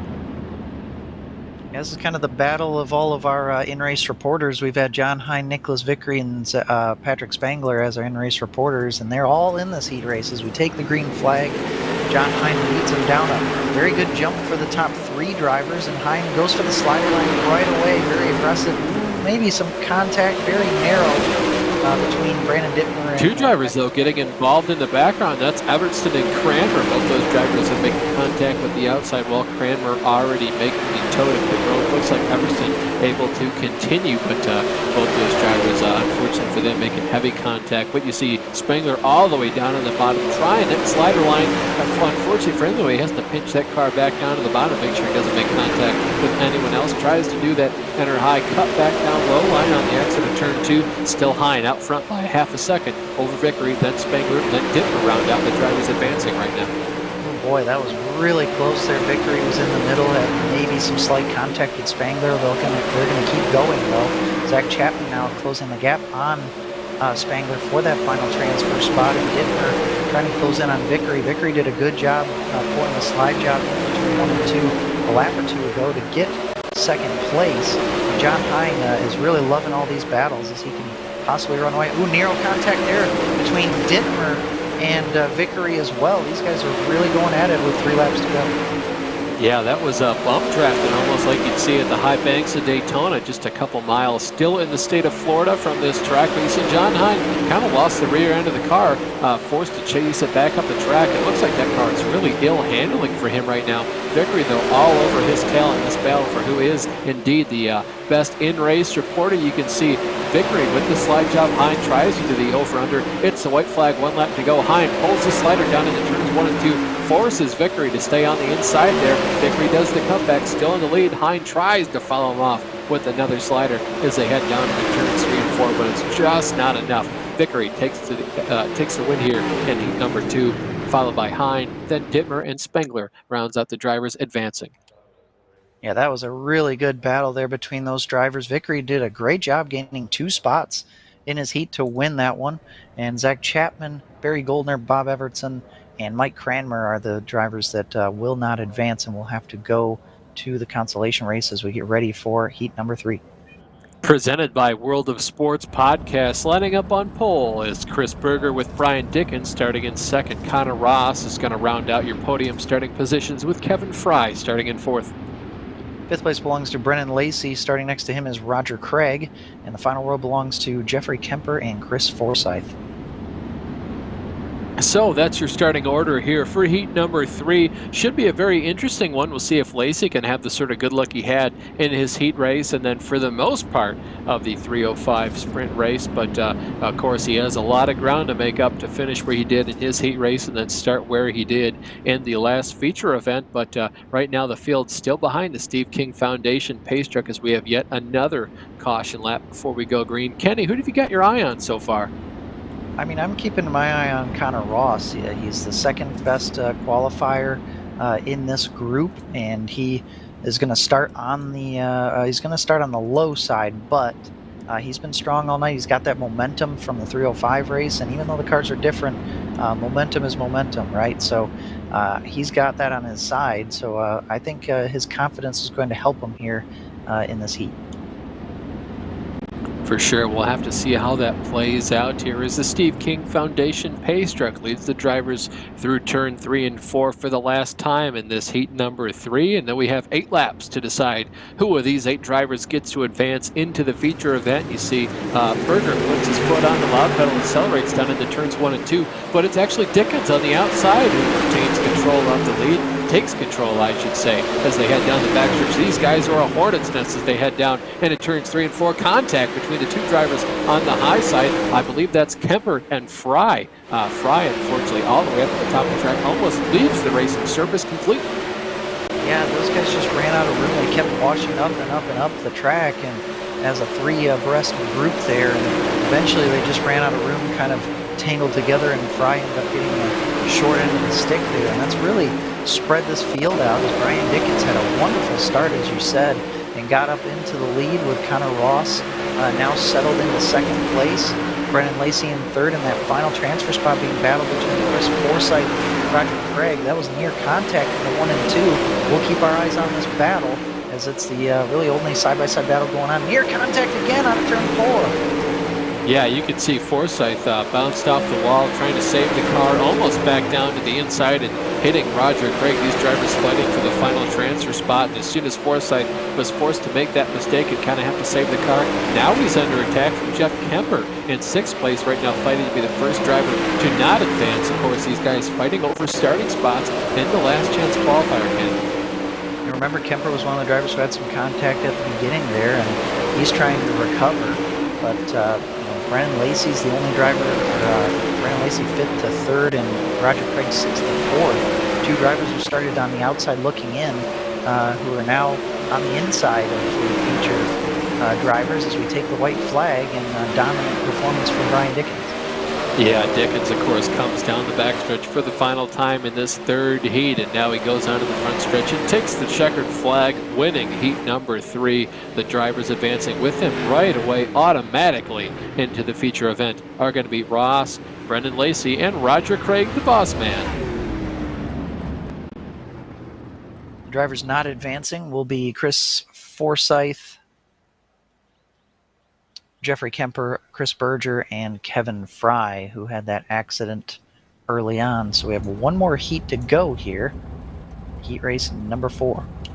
Presented by Mar Farm Management. This is going to tell us all the drivers who are for sure dead nuts center locked into the feature event. Chris Schaefer starts on pole, followed by Jad Cody is starting in 2nd. Kyle Moonen starts 3rd, and Blake Chapman starts in 4th. Gary Taylor will round out the top 5. Austin Marlett, who had a really good run in the 305s, will run 6th. Jeff Flara will be 7th, and Kyle Sargent will be 8th. I'm really keeping my eye on Kyle Moonen and Blake Chapman. Those guys are 2 premier drivers in this series, and they'll be starting 1 row back from the front. Anybody you got your eye on, Austin? Honestly, I got to go with those two drivers, but I really think Chad Cody's got a fantastic shot at winning this thing outright here, starting on the high side. Of course, these drivers in the heat races are kind of forced to start on the green, so really doesn't give the pulse hitter a huge advantage to go ahead and get down into turn one completely uncontested. And if they do get down there and Schaefer's contested by Cody, I think it's going to be the outside line prevailing, but we'll have to see who has the guts to get the glory and bring home the victory here in heat number 4. Well, and we have definitely seen the slider line come into play more in this 360 event than the 305s. We saw Nick Vickery and John Hine kind of going at it, going back and forth, so we may see that. But remember, you go for that slider line, and you're still going to be vulnerable because you aren't going to have the momentum off of the corner, so you're definitely going to have to fend off an attack in the next corner. So these guys like Chris Schaefer, for example, starting on the bottom, that could be an option. But there's a risk to deal with that because of the lack of momentum they'll have off of corner exit. For sure, once you pull a slide job here, if you don't have that momentum back down the next straightaway, you really open the door for a slide job to be thrown back your way. So you kind of, if you can't take it in, you certainly don't want to be the one dishing it out. But the Steve King Foundation pace truck rolls through turns 3 and 4 for the final time before we get started for heat number 4 to give command of the field over to Mr. Schaefer. Waits for the green flag, puts his foot on the loud pedal, charges down into turns 1 and 2. Uncontested though, Chad Cody forced to stay on the outside right behind Schaefer for now. Yeah, let's see if Schaefer takes away that upper line. He is going to run at the top. But look at that. Oh, big slide job, and it's going to fail. Yeah, that's Kyle Moonen, and he does not typically make mistakes like that. He was definitely not clear, and he will have to exit out of this heat race, and that's going to put him into a bad spot going into the C main, as Blake Chapman is now taking the lead commandingly over Chad Cody with Austin Marlett in third, but hold on, it's going to be taken away by Kyle Sargent. Yeah, and it's a good thing you mentioned it. Puts him in a very, very bad position in the C main. It will be the worst position. It's, of course, the last heat of these initial heat races, so he'll be the last of the last drivers to line up. So really, he'll have it all to make up for in a really small amount of time if he does want to make the show with just how many drivers we have here tonight. But right now, it's Chapman from Cody, from Sargent, and then Marlett. Huge gap from the top two drivers to the next two, and even Sargent to Marlett, they have about a half second between them. The first real battle we have for position out on track is Marlett and Taylor right now battling for the final position to go ahead and just advance into the feature event. Yeah, Marlett was kind of side by side with Taylor for a while, riding on board with Gary Taylor at the moment, and it looks like Marlett's starting to just inch away ever so slightly, and the battle for the lead is tightening up just a hair with Chad Cody going after Blake Chapman. He's a few car lengths back. We're coming to the white flag here, and I think these drivers will be content of where they are at the moment, but still the same running order that we've had for about the second half of this race. Yeah, as they head down the back straightaway for the final time, it's still Chapman ahead of Cody right now. Blake Chapman going to take the checkered flag here in heat number 4. Cody, Sargent, and Marlett, the next three drivers to advance in the feature event. Gary Taylor started 5th, finished 5th, and we'll have to go to the C main. Jeff Flaro ends up 6th place. And 7th was Chris Schaefer and Kyle Moonen, two really fast drivers. We're going to have to come from the back, and it looks like actually the C main is being skipped. It will just be a B main tonight, but regardless, those drivers will have to start near the back of it. The B main, of course, sponsored by Chip Bangers Racing. Joe Canella starts in first position, followed by Zach Chapman in second. Chris Forsyth, is going to start in third with Gary Taylor in fourth. Carson Nicholson is going to start in fifth with Barry Goldner in sixth. Jeffrey Kemper will start in 7th place, followed by Jeff Flaro in 8th. Mason Coffey will be in 9th, and rounding out the top 10 is Bob Evertson. Chris Berger will be in 11th, followed by Chris Schaefer in 12th. Taylor Wineland will be in 13th. Next in will be Mike Cranmer. And three really fast drivers rounding out the field, Kevin Fry, Kyle Moonen, and Nicholas Vicker. Actually, no, Kyle Moonen is 16th. And that'll be the last driver in the field. So this will be very interesting to see. You know, Moonen's going to have to make up 8 spots, up to 8th place, just to advance into the feature, and then he's going to have to start at the back of that. So we're going to need to keep an eye on him and Kevin Fry and Chris Schaefer really as well. 3 really fast drivers that are going to have to make up some ground. Yeah, another fast driver we saw, Bob Evertson, doing really well in his 305 heat race, and fortunately caught up in some other wrecks in his heat race and this, the 360 event. But we'll see what he can do. But those drivers in the back, 8 places is a lot to make up. That's about just under 1 spot per lap in this 10-lap affair. No caution laps in this, so if there is a wreck, you're going to have to either avoid it or hope you're not in it, because you're not getting those laps back, and you're definitely not going to catch the field. But these drivers still 2 by 2 as they follow the Steve King Foundation pace truck around. Kenny, who have you got your eye on?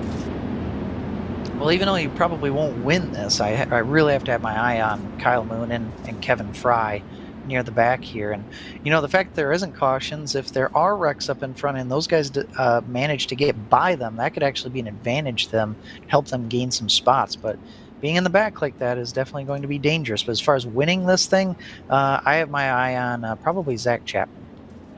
For sure, the driver starting on the outside of row 1 here, assuming he gets a decent enough start. He should be uncontested as they head down the backstretch into turns 3 and 4, but the Steve King Foundation pace truck pulls down pit road. Joe Canellis wastes no time getting on the loud pedal, but you see the outside line, Zach Chapman getting a huge advantage. You see Joe Canellis goes with the slider line and trying to take advantage of that, basically starting on the inside, going with another slider into turns 3 and 4. It's going to be Chris Forsythe all the way down there on the bottom position right now. These guys are a hornet's nest. Yeah, right around 10th place. They're fanned out 3 wide. Doing a good job so far staying off of each other. It's been a clean race so far. And now they're down. Oh, one car in the wall a bit, almost contacts the leading edge of the pit wall, the front stretch wall, but able to keep it going just barely. Has to have a huge checkup though. Yeah, Chris Forsythe started up near the front. Now he's down to about 7th place from that, but he keeps going. Luckily, he doesn't have any suspension damage, and he can keep her going. But remember, he is now down by the bubble spot. Now outside looking in, he's down from third to 10th already. Yeah, one driver who's gained a lot of positions so far is going to be Chris Schaefer, up from 12th now into the 9th position, working for a spot. Makes the show. Oh yeah, wrecking into turn 1. We'll see if we can replay that and all the drivers possibly involved. But based on the timing and scoring there, we can all see down so far. Flaro and Kevin Fry all involved in that. And again, those are the 2 fast drivers I brought up earlier, both involved and both out of it. They're going to miss the field. Yeah, 4 cars completely just going to end up on their sides. You can see all those drivers down on pit road right now. Certainly out of this race overall. Oh my gosh, the leader, Joe Canellis, makes hard contact with the outside wall. Now stops in the middle of turns 1 and 2. I don't know what happened to him, but he is now towed from the racetrack, so he wouldn't even make the field either. He clipped the inside wall and just shot straight up to the outside and smashed into that wall. So, wow, that is unfortunate for him, and Zach Chapman is now into the lead under some pretty weird circumstances with 2 to go.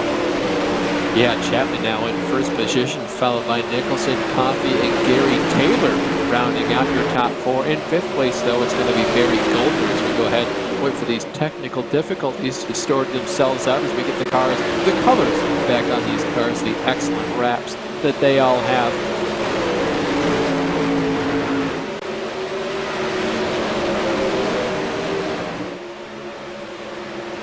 Having a little bit more technical difficulties here, but Zach Chapman is going to take the victory here in the B main, followed by Carson Nicholson. Mason Coffey is going to finish third, with Gary Taylor in 4th position. Barry Goldner finishes 5th, with Taylor Wineland finishing in 6th. Chris Forsythe ends the race in 7th position, with Chris Schaefer finishing in 8th. Kenny? Yeah, he was the last driver to make it into the feature field.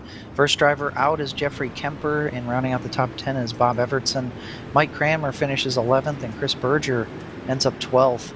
And then Joe Canellis, our pole sitter in the main, ends up 13th. Jeff Flaro, another fast driver, ends up 14th. Kevin Fry, 15th. And Kyle Newman, 16th. So that's a pretty interesting shakeup.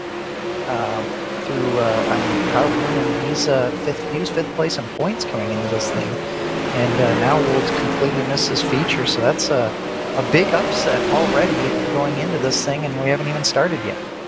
Yeah, that's right, Kenny. A huge swing in the points when you're basically out of the main, point score. When the pay window opens, the max amount of points come from the feature event. So a lot of those drivers, of course, losing the proverbial pay in this sense, being the points. But this being the warm-up gives us an awesome opportunity to talk to our in-race reporter, Patrick Spengler. Hey, Patrick, Austin up in the virtual grip booth. You got us? Yep, gotcha. Well, Patrick, we've certainly seen this racetrack change a lot since the last time you were out here. What's the difference between where these cars run and where the 305s run once this place starts getting really slick? With these ones, they can run right up against the wall and they can be equally as fast as the guys on the bottom. Since we're here every week, I think about 6 of the weeks, the top has been down at the end with 2 weeks where the bottom has been faster at the end. So hopefully start deep in the field and I can just rip the top and gain a bunch of positions there. So we'll see how it goes. Yeah, Patrick, you're starting deep in this field as well, 14th. And is there anything that you can do in these 360 sprints as compared to the 305s that can help you get through traffic a little bit easier? When it slicks off, you'll see guys that they can't make the car stay around the top hole. It'll like do a cut down out of 2 or 4, and you can sometimes go around the top of them. But then it's just main thing is keeping that car clean and making it to the end.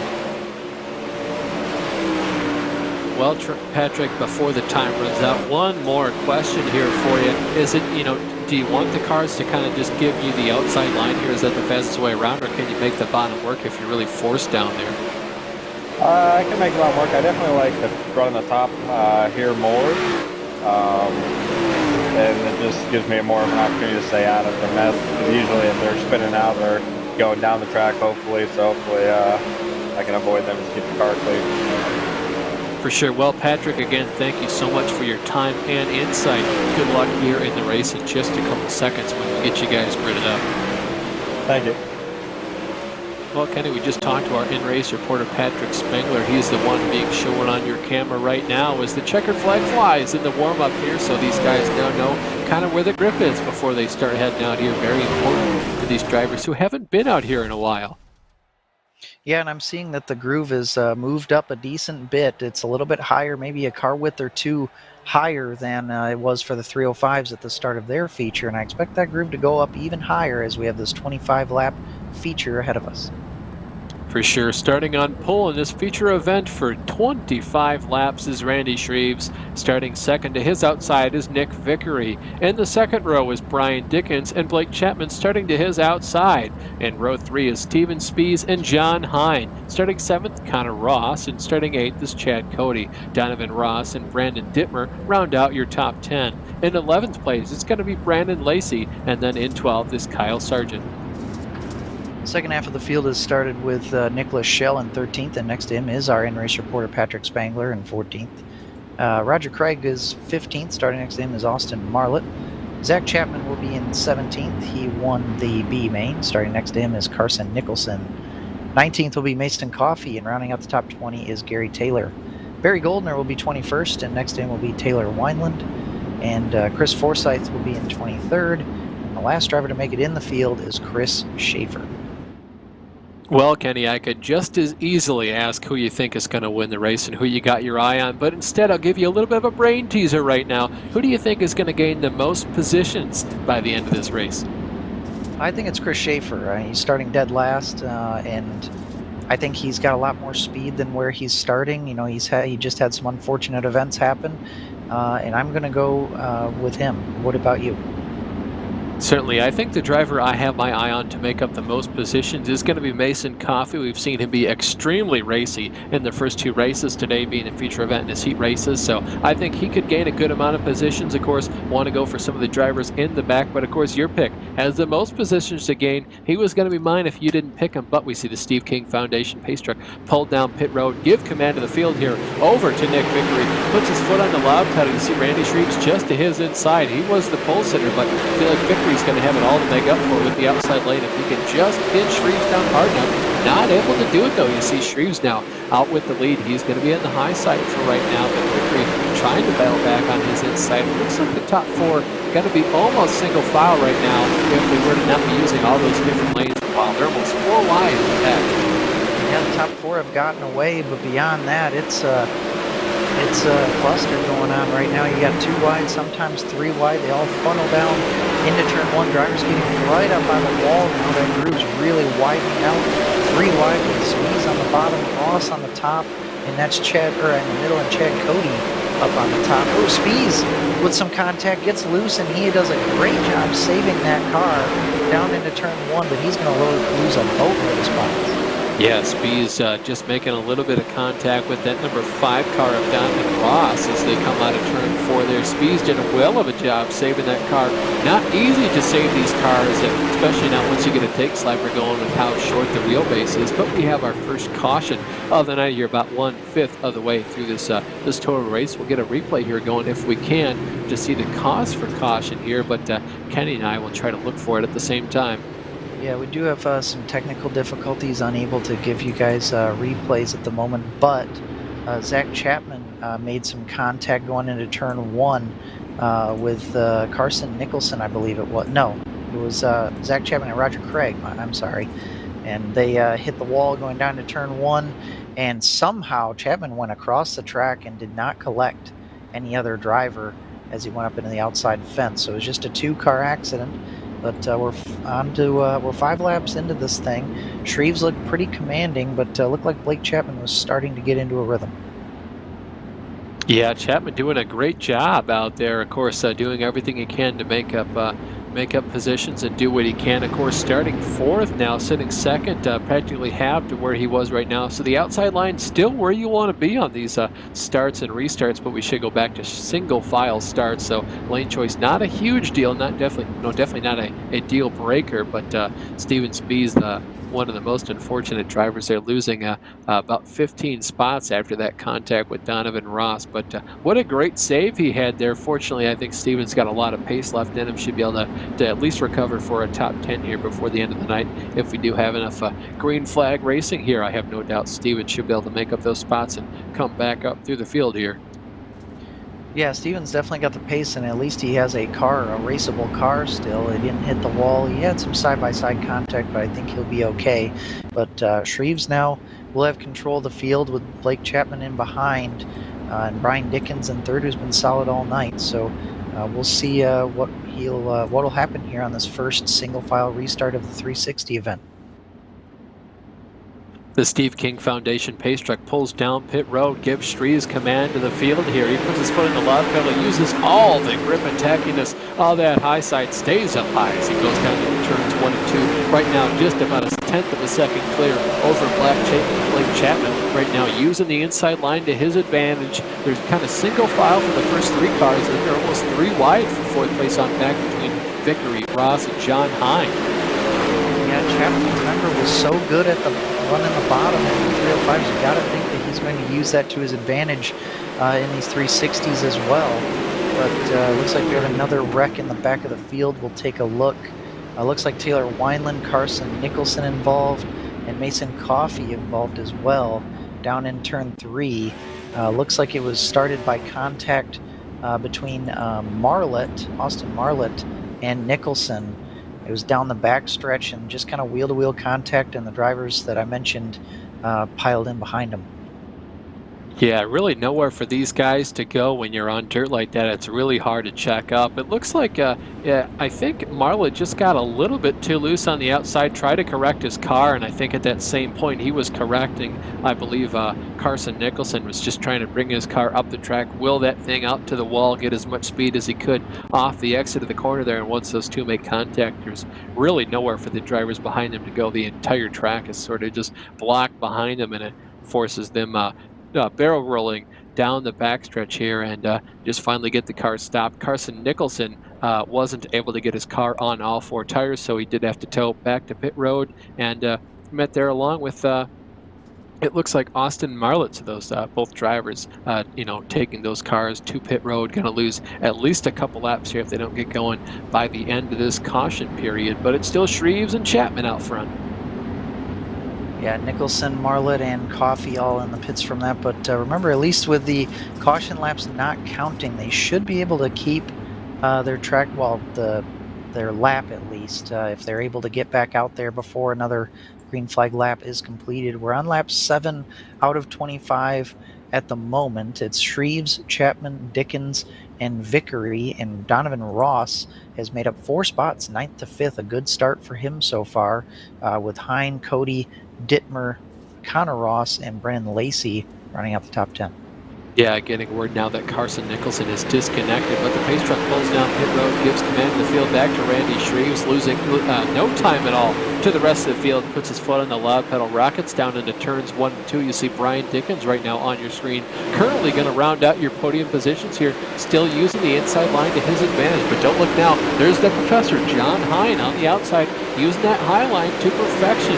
He's one of the guys who really likes to be up top, really likes just using all of that cushion he possibly can and just wheeling the car up there the entire race, you see right now. But it's still, right now we have a battle for the lead. Blake Chapman on the outside right now, then cuts back down to the inside of Shreves.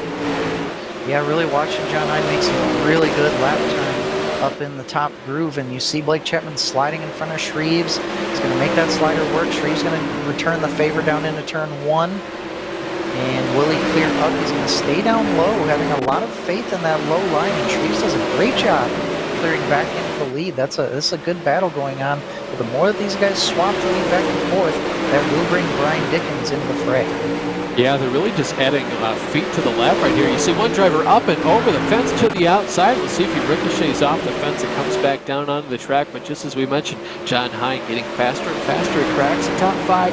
Now running in the 4th position. You can see the gap between all these drivers getting smaller and smaller when these guys fight. But how about that move that Randy Shreves had to remain in control of the race? You see another driver flipping over the fence in turns 1 and 2 there. So definitely a treacherous spot. Looks like that cushion is starting to bite back.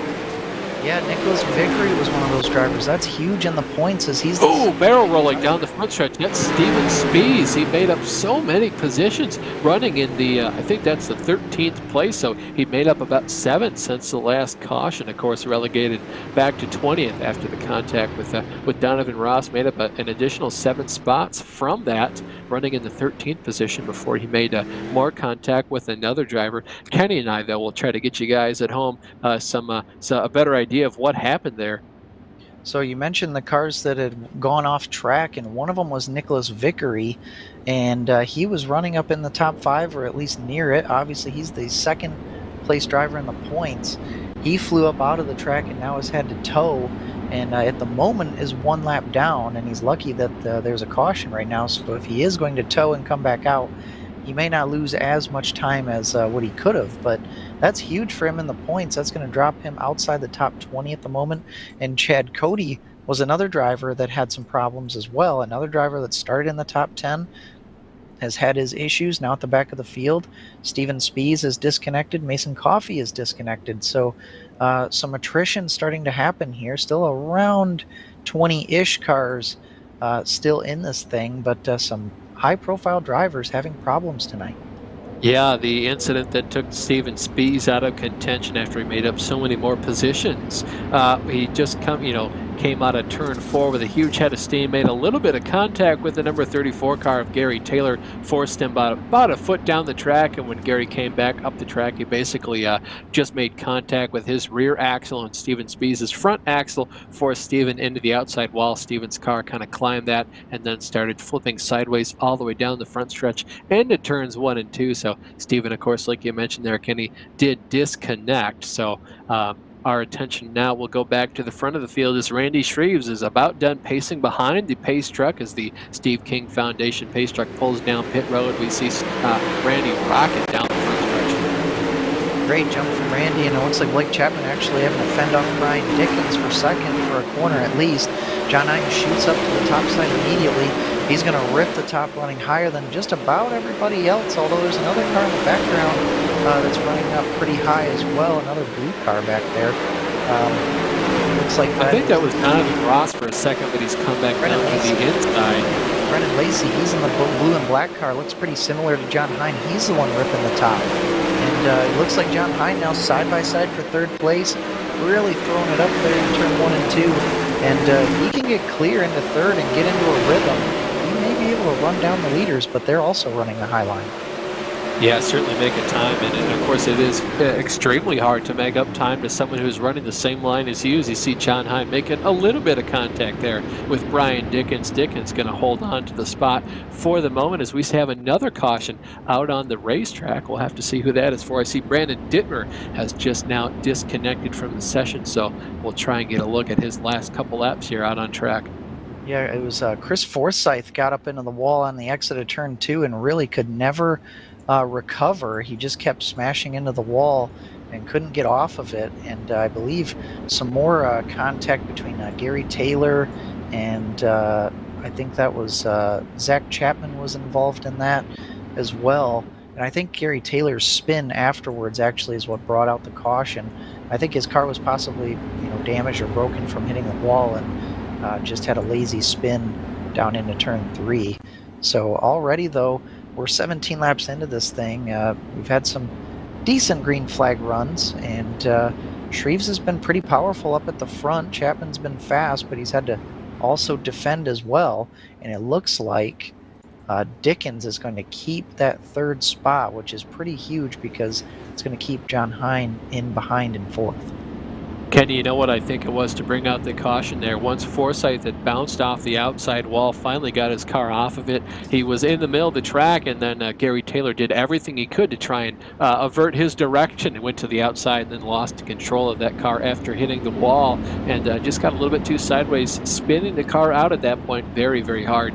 As we mentioned earlier in the broadcast, just change directions on the on a dime like that, especially on dirt. So kind of running out the caution after spinning in turns 3 and 4. Getting the restart here again. Randy Shreves in control of the field. We'll see if he gets a good jump. He does. A very good jump. He's been really good at that all night long. And again, Blake Chapman having to play defense with Brian Dickens right in behind. John Hine goes straight to the top. Didn't have a great jump, though, and he's having to defend from Donovan Ross as we're looking back at the whole field from Randy Shreves' car. And now looking from the spectator view down into turn 1 as Brian Dickens looking pretty racy here with about 6 to go. Yeah, using that low line to his advantage right now. He's going to start being challenged by John Hine here. Fortunately for him, he gains a lot of time on the entrance to the corner and beats the guys who are running the high side. But of course, as soon as they go to exit the corner, his car is not as wound up as the other guys. So fortunately, there's some off throttle time in these cars, so they are a lot more line sensitive than the 305, so you can really rely on the pace you have and of course the comfortability you have in your right foot to kind of plant that thing and get you out of the corner at any moment's notice. But right now, John Hine challenging Blake Chapman for the second spot. Yeah, he's flown up into the third spot. Dickens kind of fallen back here recently. That bottom line really going away from him as now Donovan Ross and Brennan Lacey challenging for the back half of the top 5. But Randy Shreves has Steed Adel. He's up into the lead with it by a decent margin here. Blake Chapman, though, he's kind of blocking that top lane. So he does go to the middle, though, into turn 1 and 2. Gives the top to John Hine. John might have to be creative, though, if he wants to get second spot. Yeah, John's going to have to probably, if he can't force, the guy in second place out of line, he's going to have to use the low line, and I just don't think the low line is in right now. You see, he does get a chance because Chapman's got to go down, use the middle line here as we cross the start-finish to get 2 laps to go. Another close battle here is Brian Dickens. You've seen him lose quite a number of positions after being passed by Hine, Ross, and Spangler right now. Our in-race supporter, how about a run from him, Ken? Yeah, great run for him, but we've already reached the white flag lap as Randy Shreves will come around 3 and 4 here, and he will take victory in the 360 sprints with Blake Chapman in second, John Hine in third, Donovan Ross, great run for him in fourth, and yeah, Patrick Spangler 14th to 5th was able to get some clean laps, run up at the top there, and passed a bunch of cars on that last run.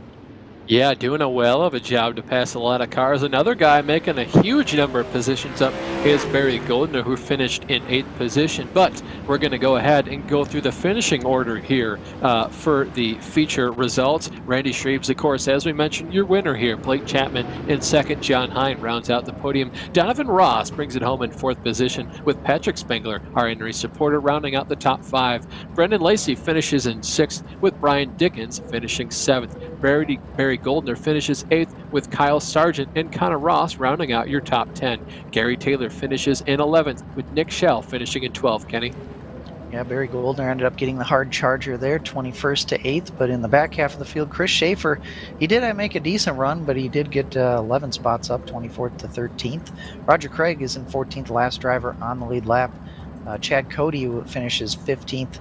Zach Chapman in 16th. These drivers fell victim to some attrition tonight. Taylor Wineland in 17th. Chris Forsyth, 18th. Steven Spees, 19th. Running out the top 20 is Brandon Dittmer. 21st is Mason Coffey, and 22nd was Nick Vickery. Hard hit for him in the points tonight. And the final two drivers, Austin Marlett and Carson Nicholson. That was your finishing order, but we've caught up with our race winner here, Randy Shreves. Hey, Randy, great job, man. Talk us through the race. Oh, yeah, that was definitely a crazy one. Definitely a big recovery for me since, the 305 race didn't go that great for me, but definitely recovered here. Definitely a tough race. Always when you have Blake behind you, John Hine up front. Definitely two of the best in the league, and definitely just can't make any mistakes. Certainly, you talk about not making mistakes and then capitalizing on the mistakes of others. That second one was certainly something you did today. Championship competitor Nicholas Vickery making a huge off track there, leaving the racing surface, going for a little bit of an adventure in turn one. So he didn't finish nearly as far up the field as he would have liked, I'm sure. What does that kind of do for your championship position here coming into the final stretch of this 12-week period? It definitely does give me a little more breathing room. I just got to stay focused, be patient. Just my goal is to try to finish in the top 5 every time, and so far I've been managing to do that. So just try to keep that up. For sure. Well, Randy, is there anyone you want to thank for bringing that to ABR Setup Shop car home in the first position?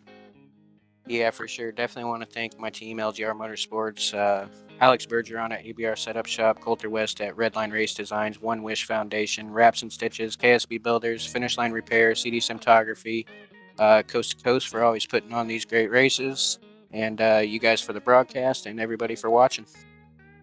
For sure. Well, Randy, thank you so much for your time. Congratulations once again on the win. Kenny, though, has caught up with our second place finisher, Blake Chapman. Yeah, we're down here with Blake Chapman, the second place finisher. And Blake, it looked like what did you maybe need to catch up to the 56 car? It looked like maybe the bottom wasn't quite rolling like it was for you in the 305s. Yeah, it wasn't. It went away there about middle of the race, and I was trying it early, and it was working for me, but not at the end. And I just needed to find a little bit more speed in 1 and 2.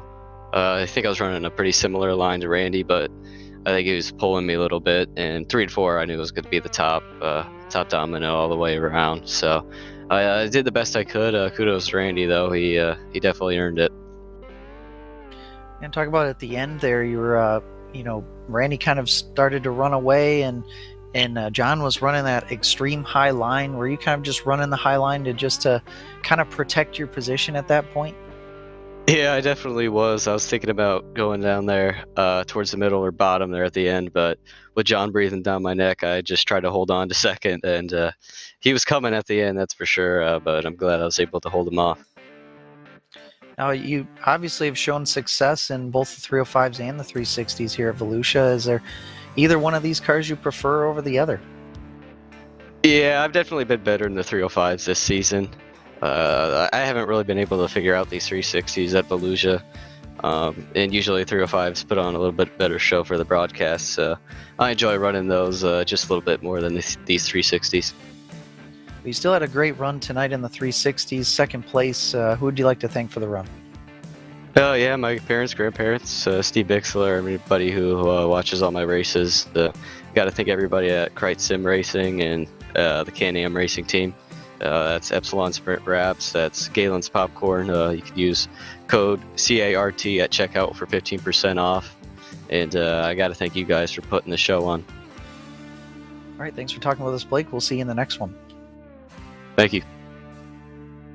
That was our second place driver, Blake Chapman, and Austin is caught up with who's our in-race reporter quite often, third place runner, John Hine. Yeah, hey John, great job today. Saw you make up a handful of positions in the closing laps there. Kenny and I joked in your heat race it was kind of just the race of in-race reporters there. I don't quite remember where you finished, but I think you were beat out by Randy in that race. But fortunately for you tonight, you did take home third overall, best over our in-race reporters this year. So congratulations to that. Crazy race though. Yeah, in that heat race, it was Nick that got me. And I tell you, I was messing around up front just trying different lines and all that, and he caught me pretty quick, and it caught me off guard, and he got around me there, and that put me back a little bit. I think 6th there in the feature, and man, I just got her up top and let her eat. For sure, yeah, we saw you guys doing some major slide jobs on each other. That was fun to watch. I'm sure you had fun in the car. Was that kind of, opening some doors for you to realize where you wanted to run in the feature event? Yeah, the track was changed so much from the heat to the feature. It gave me an idea of how much speed I would scrub, coming across the slick and whatnot. So that's what I could gauge by doing that. And but where I ran in that feature, I just I went up top and I, you can't do slide jobs when you're up top. Once I got to 3rd, Blake was holding me up a little bit, and I knew I had Donovan Ross right behind me. I think it was Donovan anyway, behind me, and that took any chance for me trying to do a slide job at the end away. But man, I tell you, running that top like that, I think I held my breath those last 10 laps of that race. Whew. Yeah, you were really close to, almost doing what Nick did, going over the wall there in turns 1 and 2. But at the end of the day, John, who do you got to thank for bringing this ride home in 3rd place? Yeah, I'd like to thank my Gambler Motorsports teammates. A great group of guys. We have a lot of fun, and just thanks for making iRacing so much fun. I also like to thank the cruise shop. Right now, you can go anywhere in the world you want to go. Go to the cruiseshopfw.com, reach out to Brenna, and she can send you anywhere in the world you want to go. I'd like to thank Andy over at Cool Ray Heating and Plumbing. Right now, we're still in February, but spring's not too far off. If you need to get that air conditioning and whatnot, a tune-up before that comes out. If you're in the Atlanta area, go out and check out Cool Ray Heating and Plumbing.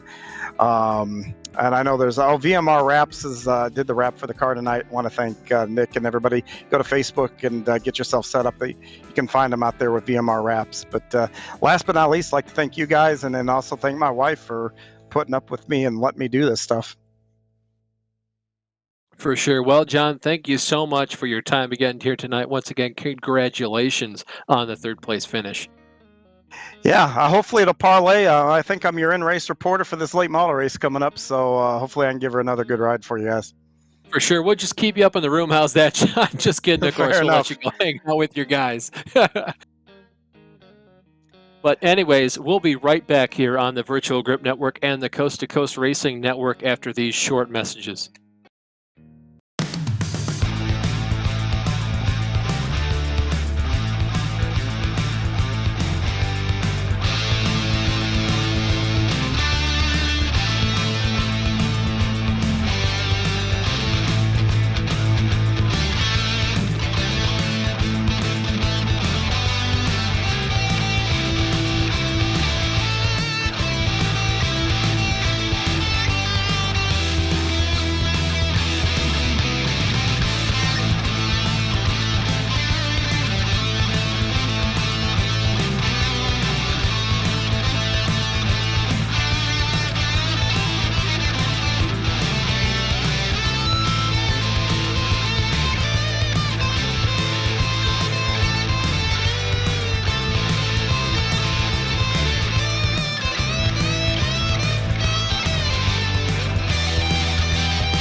our industry. The lifetime parts and labor warranty is pretty awesome. Basically, all the parts are covered, the labor and everything. When we say lifetime, we mean lifetime, and it's supported with money-back guarantees. And with that, you're getting all qualified technicians that are going to ensure that this job is done perfectly and operates perfectly throughout the life of the unit. Learn more about our Coolray lifetime parts and labor warranty at Coolray.com. Coolray and Carrier. Turn to the experts.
Welcome back here to the virtual Volusia Speedway here in Barberville, Florida. Virtually speaking, of course, here for event number 3 of tonight, the Mr. Plummer Toilet Bowl 100.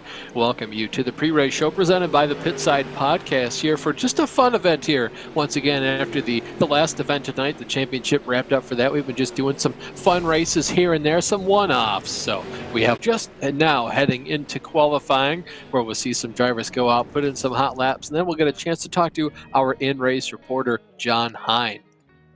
Yeah, so in this race, the top 15 from this qualifying session here will transfer directly to the feature, and the rest of the drivers will go to a 20-lap last chance qualifying race, and then we will have a 100-lap feature. Caution laps will count. 15 incident points is the limit, but the drivers will get one fast repair, and the top 3 drivers will win an engraved toilet bowl trophy from Mr. Plummer Atlanta. So a fun little event going on right now. Drivers starting to get on track. And again, you know, qualifying is going to be huge in this thing because you're going to be locked into the show and won't have to race your way in if you can get to the top 15. The only thing is quite a few drivers, looks like 30 or more, are in this session. Yeah, I'd say about 30 drivers, so half the guys aren't even going to make it into the feature event right away and will be forced to go into the last chance qualifier here. But right now it looks like Bob DeGood, John Hine, the 2 fastest drivers in practice. Bob DeGood with almost a 16 flat just as soon as we say that. Aiden Young now goes to the provisional pole with the 15.811 as you see some other drivers now ticking on to the timesheets here. But we'll talk to our in-race reporter, John Hine, in just a couple of quick seconds once we made sure he's kind of done with this qualifying laps. It looks like he is. It's still Aiden Young out front, but John Hine, it's Austin up in the booth. You got a copy? Yeah, I got a copy. Well, how's the track feeling? Seems a little bit slicker compared to what we were just out here for, but of course the cars are quite a bit different.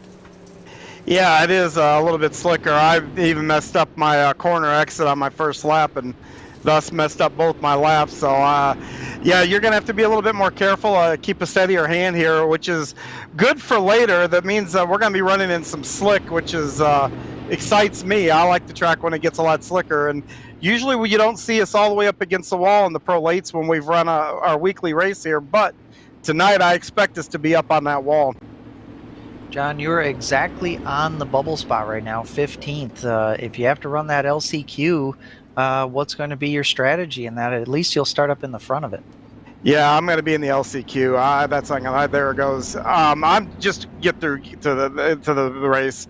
You know what? If I see a guy if I'm a couple of positions to the good, and there's a guy that's just hell bent on getting around me, then you know what? I'm going to let him go and just get to the show and go to work in the big race there. And we got 100 laps to get it done. That's more than enough time to if you've got pace to come through the field. Well, John, thank you so much for those insights here. We got about 20 seconds left. You really think we're going to get all the way up to the top? What lap do you think? Maybe 50 or 70? Or, we don't reach it in our normal events here with these cars, but obviously it's only a matter of time, right?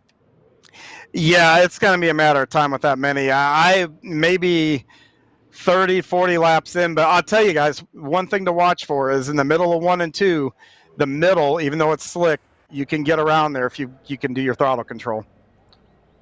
For sure. Well, thank you so much for your time today, John. We'll go ahead and get you on your way. Thank you.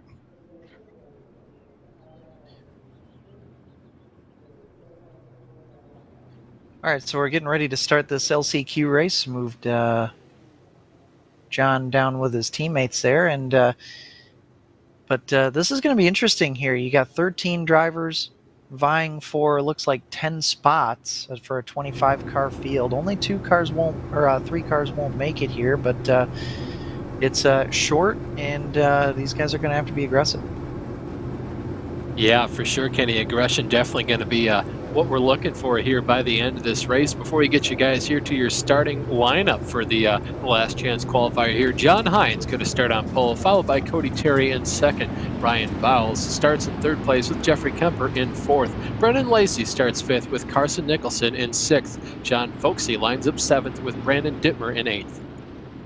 Ninth place is Zach Chapman, and next to him is Randy Shreves, two of the premier sprint car drivers. Jordan Van Westen being 11th, and Barry Goldner will be in 12th, sorry, and Colin Voiles will be rounding out the field in 13th.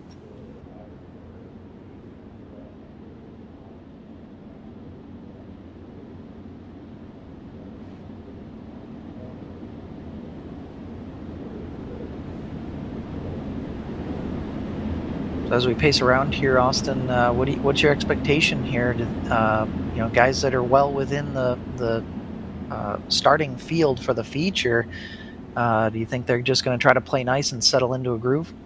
Well, I certainly hope they do. Hopefully I don't have any more technical difficulties with the Discord waiting rooms and such, things like that. But I think we're going to see some of the drivers up front comfortably making the field right here, kind of taking it easy. But I think if you're, in the second half of the field here, you kind of have it all to race for. It's a very, very short race. You only have 20 laps to get up through the field, race your way into this main feature event. And of course, one of the fun races, everyone's going to want to be there. We see the Steve King Foundation pace truck pulls down on a pit road. John Hine leads the field down into turn one for the first time.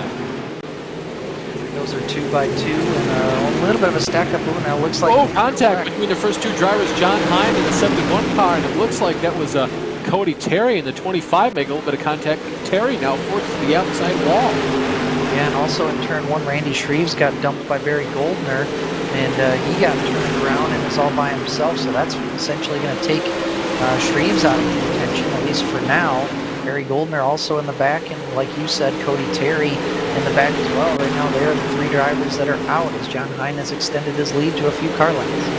Yeah, for sure. So it looks like right now the men being separated from the boys based on pure luck at this point. But you can see right now a bunch of drivers right now fighting over position number 2 at the moment. It's going to be Brian Boyce, Carson Nicholson, and Brennan Lacey right now fighting over that. And if they're not too careful, there's another triplet of drivers just behind them, being Kemper, Foskey, and Chapman. Yeah, and the bubble spot is getting interesting right now too. Jordan Van Westen trying to hold off Cody Terry and Barry Goldner, both drivers who had problems and are trying to recover. Van Westen still holding on to that as we have quite the battle. These guys are really going at it inside the top 5 here, trying to get beyond. It looks like second place driver Carson Nicholson maybe holding up to these guys just a little bit, or maybe that's Brennan Lacey, but these guys still going at it here 6 laps into this short, 20 lap feature. Yeah, the last chance qualifier rather, but yeah, you can see they're almost about 4 wide right now for the 5th position. You can see Chapman right there trying to battle with all these guys right now, forced to the inside, that is, by that number 181 car of Jeffrey Kemper. So Zach Chapman doing everything he can to make up positions while they're hot and try to take advantage of this starting position. But all 6 of these drivers extremely close to one another, and our in-racing partner John Hine checked out completely right now with a lead of about 1.7 seconds. Worth noting that Brandon Dittmer, who was in 8th place, had a problem a few laps ago. He got tapped from behind by Colin Boyles, and now Dittmer is on the outside looking in. He's actually down to 11th right now, and looks like Cody Terry moved up into 10th place. Yeah, made after making hard contact with the outside wall. You can see the real battle going on right now for second position in this race. Of course, John Hine completely checked out from the rest of the field. They're about 3 wide as they head down turns 1 and 2 on the backstretch and back diving into turns 3 and 4. That's John Foskey all the way on the bottom. Yeah, trying to make that bottom work, but again, that groove kind of tightens up in the exit. Maybe some near contact there between Foskey and Lacey, as these guys are still going at it. But these guys are trying different things. They know they're solidly into the feature at this point. They don't want to do anything too aggressive, but they're going to experiment, see what they can do with their cars, what lines they can run, see if they can make up some passes and maybe improve their starting position in the main event. Yeah, for sure. You know, you're not just going to roll over and sit behind a guy for a bunch of laps. You're going to want to start as far up the field as you possibly can. 100 laps is a lot of time to get some stuff done, but if you can start further up through the field, you definitely prefer to do that. But you have to be careful, though. These cars shaped like wedges, so any sort of contact you get is going to force the rear axle of the guy in front of his tires up way in the air, and it's certainly not going to do you any favors either. Quick update on the bubble spot. The 10th place is still Cody Terry. Jordan Van Westen's pulled away from him just a little bit in 9th place, and Brandon Dittmer trying to recover from a few mistakes early on. Still probably 5+ car lengths behind that final transfer spot. John Hine again with a big lead, and the best battle on the track has been the same way this entire race, really. It's 2nd, 3rd, and 4th between Voiles, Lacey, and Foskey. Yeah, you can see the 2 drivers behind them right now, Kemper and Chapman, doing everything they can to kind of hold serve with them, but not really a whole lot they can do. Carson Nicholson was up there with these guys, but he has since fallen off by about 1.1 seconds compared to the rest of the field, but it's still John Hine out front right now by about 2 seconds with the lead, so he's doing a great job just sort of checking out. We got about 2 or 3 laps to go here before the end of the race once John crosses the start-finish line again. Yeah, 3 to go when he crosses the line. Foskey has now muscled his way up into the 3rd position. That was a nice little pass, a little bit physical, but clean as far as dirt racing goes. Lacey drops back to 4th. Kemper and Chapman 5th and 6th still. And the battle for 10th is heating up here. Van Westen pretty close now to Cody Terry, who still has that final spot, but Brandon Dittmer is all on top of these guys with 2 laps to go.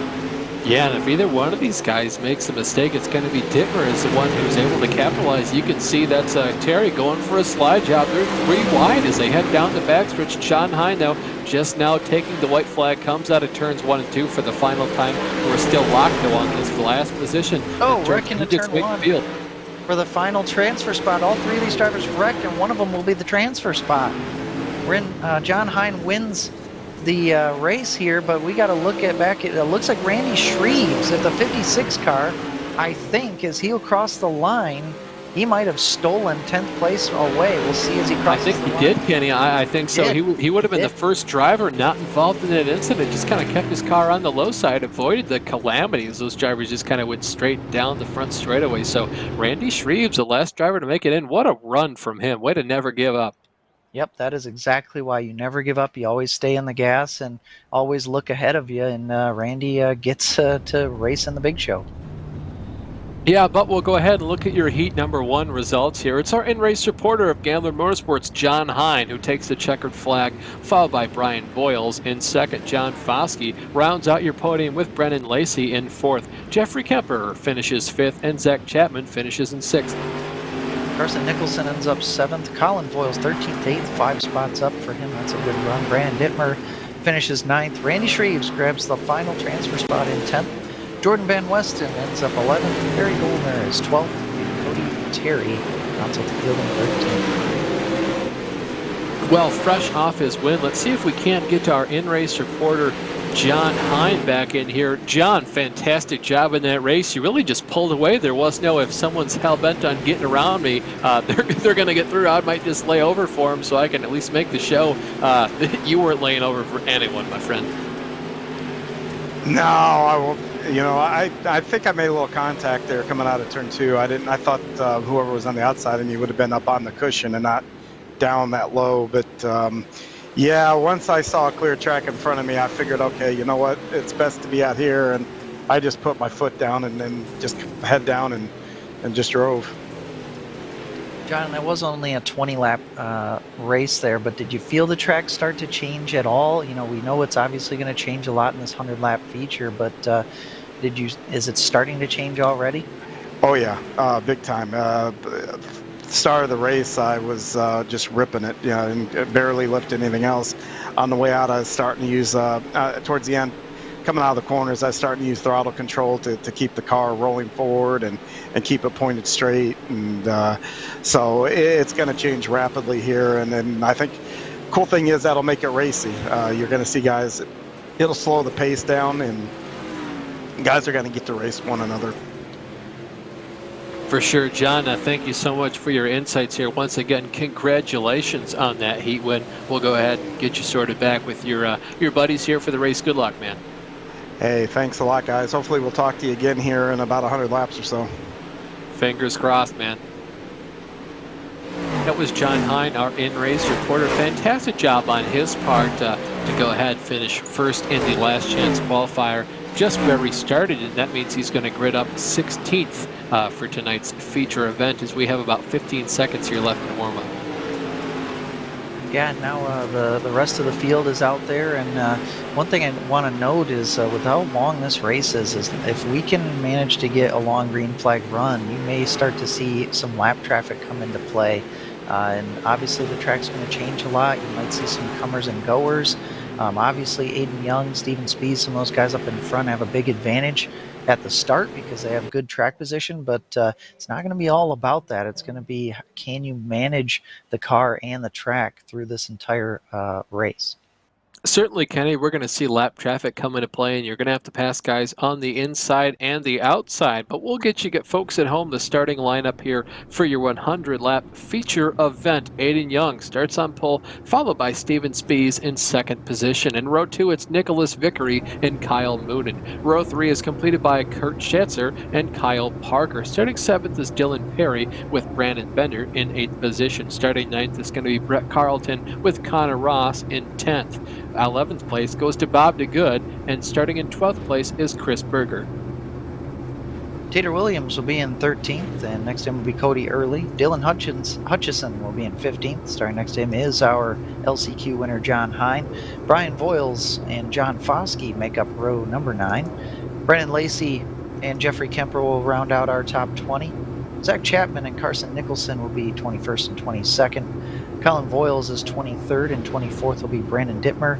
And just squeaking into the feature through the LCQ, avoiding some trouble, is Randy Shreves in 25th. That's your total field for the Mr. Plummer Toilet Bowl 100. Timed to perfection there, Kenny, just as the Steve King Foundation pace truck pulls off the grid to go ahead and get these guys to start pacing for this 100-lap feature event. It should be a good one, Kenny. Who you got your eye on? Well, I know Steven Spees is really good in these late models. You and I have raced against him a bunch of times. He's a smart racer, and I think he will like a slick track, which is definitely what we're going to get here tonight. and didn't have the greatest luck in the sprints, but I think he'll do pretty well. What about you? I think I have to go with Nick Vickery here. I've been liking him so far tonight. He's kind of had some good luck and then bad luck. Hopefully he can end the night with some good luck tonight. Definitely some fast drivers. Guys, they're looking to end their night on a good note. You mentioned, Vickery. Kyle Moonen had a rough go at it earlier tonight as well. He's looking to improve. And some other names that we haven't seen yet tonight also signing up for this race. So it's going to be exciting. 25 drivers, 100 laps, and we're about ready to get going. For sure, Kenny. We see the Steve King Foundation pace truck lead them around for the last time before we go ahead and drop the green flag. First car to take that going to be Aiden Young in that 69 car, doing a nice job to get pole position out here tonight. Green flag in the air. Aiden Young flashes across the start-finish line with Steven Spies to his outside. We'll see if Spies can make anything work on that high line. Like you mentioned, Kenny, he is very fond of these cars. We'll see which line he prefers here through the race. And Dylan Perry was taking a look there for sixth place around there, right on the bottom, nearly making contact with the barrels on the inside. They're 3 wide down into turn 1. Kind of looking in the back of your picture, they're still 3 wide for about 7th place, as I said. But these guys are having a good start so far. Some more 3 wide near the middle of the field. But these late models, they can deal with a little bit of contact as opposed to the sprint cars. Yeah, you can door bang in these cars and not too much happening of it in terms of cars rolling over. But we have our first caution here of the night, and there's no doubt in my mind this happened about 1/2 the way through the field before we see some cars wreck, and they were pretty much all over each other as they came out of turn 4. So we'll go ahead and look at the cause for caution right here. Yeah, you just got done saying that not much for rollovers, but Zach Chapman proved you wrong. He slammed into the top or in the outside wall in turn 1 and rolled her over on its lid, and a few other cars were involved too. It looks like John Foskey was in it, and I think Dylan Hutchison was involved as well, and I think possibly a little bit of contact with Randy Shreves, possibly, but I think he was able to get away with it, and Randy's already gained a few spots in this feature event because of that little bit of attrition. But yeah, just a stack up. It looked like it really, the wreck kind of seemed to happen right at the start-finish line and just kind of developed all the way down into turn 1. Yeah, certainly. When they come off of turn 4, it looks like John Foskey barely tapped the rear end of Bobby Good in the 7 car. And then, of course, once those two kind of started checking each other up, Dylan Hutchinson came off at turn 4 with a huge head of steam and just really had nowhere to go. Couldn't check up in time before he spun out the number 128 car. And kind of force him into the wall and then force Dylan into the outside wall himself. So kind of the cause for caution right there. Just a big old accordion effect coming off of turn 4. Like you said, Kenny, at the top of the broadcast tonight. It seems hard to believe it was about 2 hours ago, 2.5 more like it. But, place narrows up off turn 4.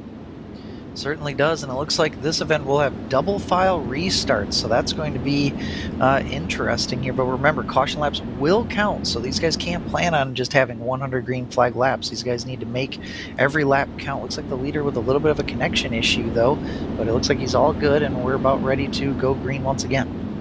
Yeah, Aiden has always had one of those internet connections where it blinks when it can and it doesn't when it shouldn't, luckily for him. So the Steve King Foundation pace truck pulling down pit road at this moment gives command of the field back over to Aiden, and he flashes down into turn 1 and 2. Steven Spies, though, still on the outside. They're about 3 wide as they head down into turns 1 and 2 right now for about 5th place.